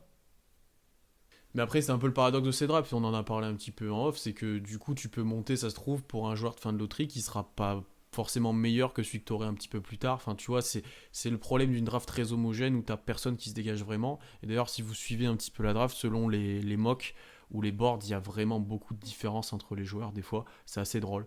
Il y a 10 places d'écart, même des fois, même plus. Donc, et disons que si tu peux drafter, on va dire en 10 ou en 8, qui t'intéresserait alors? Ah bah moi il y a un joueur qui m'intéresse très grandement, et j'en ai déjà parlé plein de fois, et je saoule tout le monde avec ça, c'est Tyrese Maxey. Parce que, et je suis pas le seul, hein, si tu même les copains d'envergure en ont parlé, pour eux typiquement c'est un joueur qui peut vraiment bien marcher en NBA, parce que ça fait quand même plusieurs années que Kentucky, tous les ans, leur prospect qui sort, enfin qui part en loterie pick est quand même très intéressant. L'année dernière, c'était Tyler Hero. Il y a 2 ans, c'était Shea. Il y a quelques années, c'était Devin Booker. Donc, des joueurs qui, quand ils étaient universitaires, quand ils faisaient la fac à Kentucky, avaient évolué dans un système où le coach laisse très peu de place à la création et très peu de place au shooting de manière globale. Et c'est des joueurs qui, quand ils étaient scoutés par les scouts NBA, on disait oui, hormis Tyler Hero l'année dernière qui était déjà considéré comme l'un des meilleurs shooters de sa draft, mais on se disait oui, mais je suis pas sûr pour leur shoot, etc. Physiquement, il a une petite envergure, voilà, etc. il y a des problèmes, etc. Et moi, je trouve que Tyrese Maxey, déjà de par le profil, je trouve qu'il est très intéressant de l'associer avec Shea. Moi, je pense qu'il est vraiment capable de créer. Et que là où un de ses points faibles, entre guillemets, si tu regardes juste de manière brute les pourcentages, c'est son tir extérieur, où effectivement il est que à 29% à 3 points. Mais si tu compares à son pourcentage au lancer, qui est de 83%, et si tu regardes vraiment sa mécanique de shoot, moi je trouve que sa mécanique de shoot, elle est loin d'être déconnante. Et je pense que, effectivement, il est un peu petit, il mesure 1m88, il est pas très gros non plus. Mais je pense que vraiment, s'il arrive dans un bon système, avec un bon coach, il peut vraiment exploser. Après, t'as plusieurs joueurs. Si vraiment on arrive sur un pic... En fait, si on arrive sur un pic 8 Moi, je suis vraiment très tenté de te prendre Tyrese Maxey et je pense qu'au pick 8, il sera encore disponible en fonction de ce que de ce que Ou prendront les 8-8, je franchises. pense que oui, oui, oui, oui. 8, même 10, je pense qu'il sera encore 10. Par contre, si tu commences à baisser un peu plus, en fait, je trouve que lors des drafts, quasiment à chaque draft, le range le plus intéressant et aussi le plus, entre guillemets, le côté un peu plus loterie, celui où tu as le moins de certitude, c'est du range 11 à 19. Parce que tu as des équipes, c'est souvent dans ce range-là où tu as des joueurs qui sont pick en 13 ou 14 et qui sont pas bons, et où tu as des joueurs qui peuvent potentiellement être pick en 17-18 et qui peuvent devenir des bons joueurs.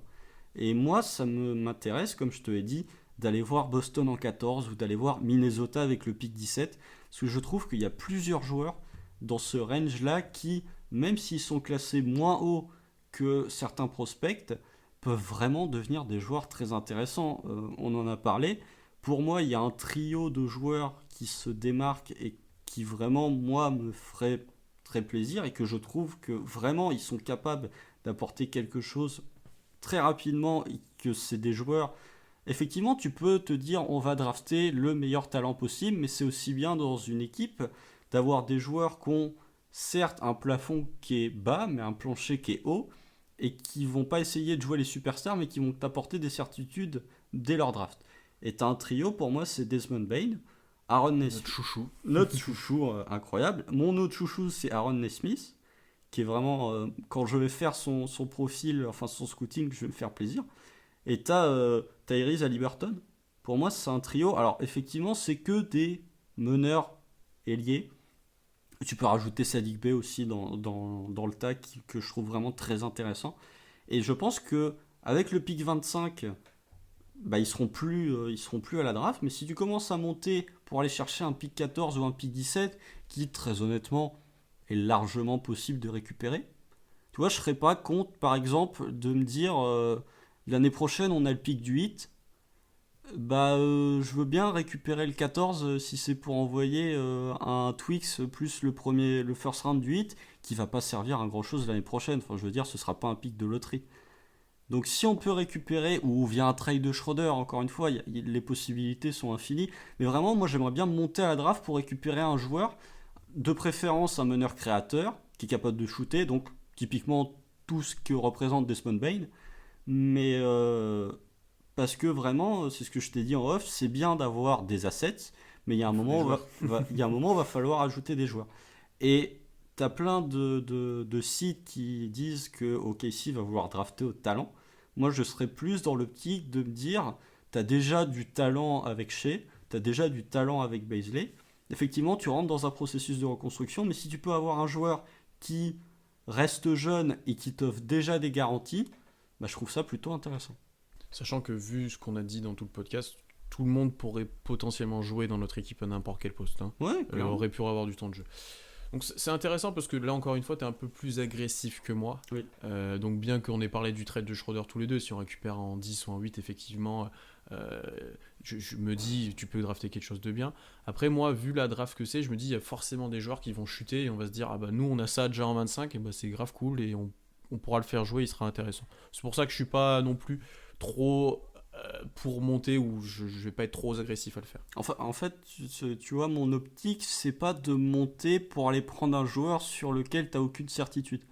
Mon optique, tu vois, je vais pas me dire je monte pour aller drafter RJ Hampton, par exemple, sur lequel t'as peu de certitude. Moi, je préfère monter pour drafter un joueur sur lequel t'es sûr qu'il va t'apporter quelque chose.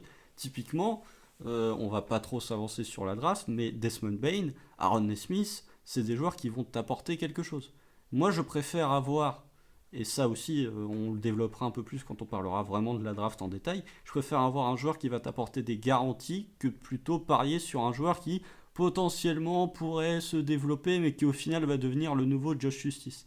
Ne pas faire le mauvais pari. Ça, par contre, je suis d'accord avec toi. Ne pas faire non plus n'importe quoi en pari. Ça, je pense que c'est un bon point. Et c'est pour ça que tous les deux, on n'aime pas bien un certain joueur. Que vous allez très vite voir lequel c'est. Pour conclure, ma pensée, c'est on monte à la draft, mais on monte pour prendre un joueur qui t'apporte des certitudes et pas juste pour se dire ah, celui-là, il commence à baisser, celui-là, il commence à tomber dans la draft, on va le prendre parce qu'il peut représenter à Paris. Oui, je vois ce que tu veux dire. Je pense qu'on a fait le tour, pas mal de nos stratégies.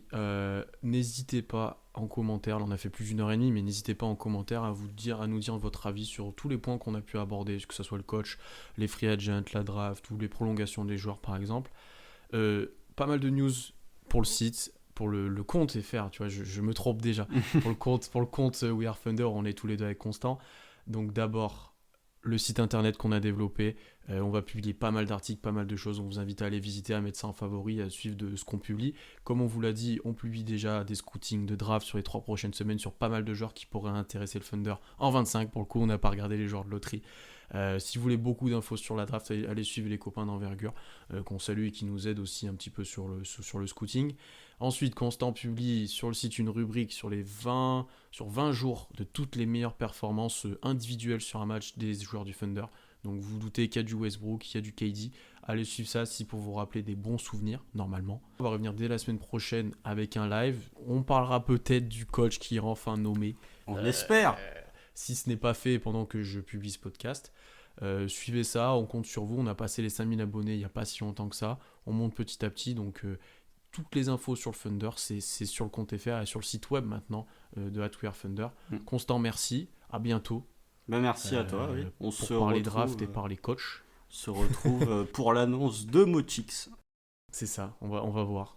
J'espère qu'on ne sera pas déçus. Portez-vous bien, j'espère qu'on vous divertit un petit peu pendant le confinement et à bientôt, salut. Salut.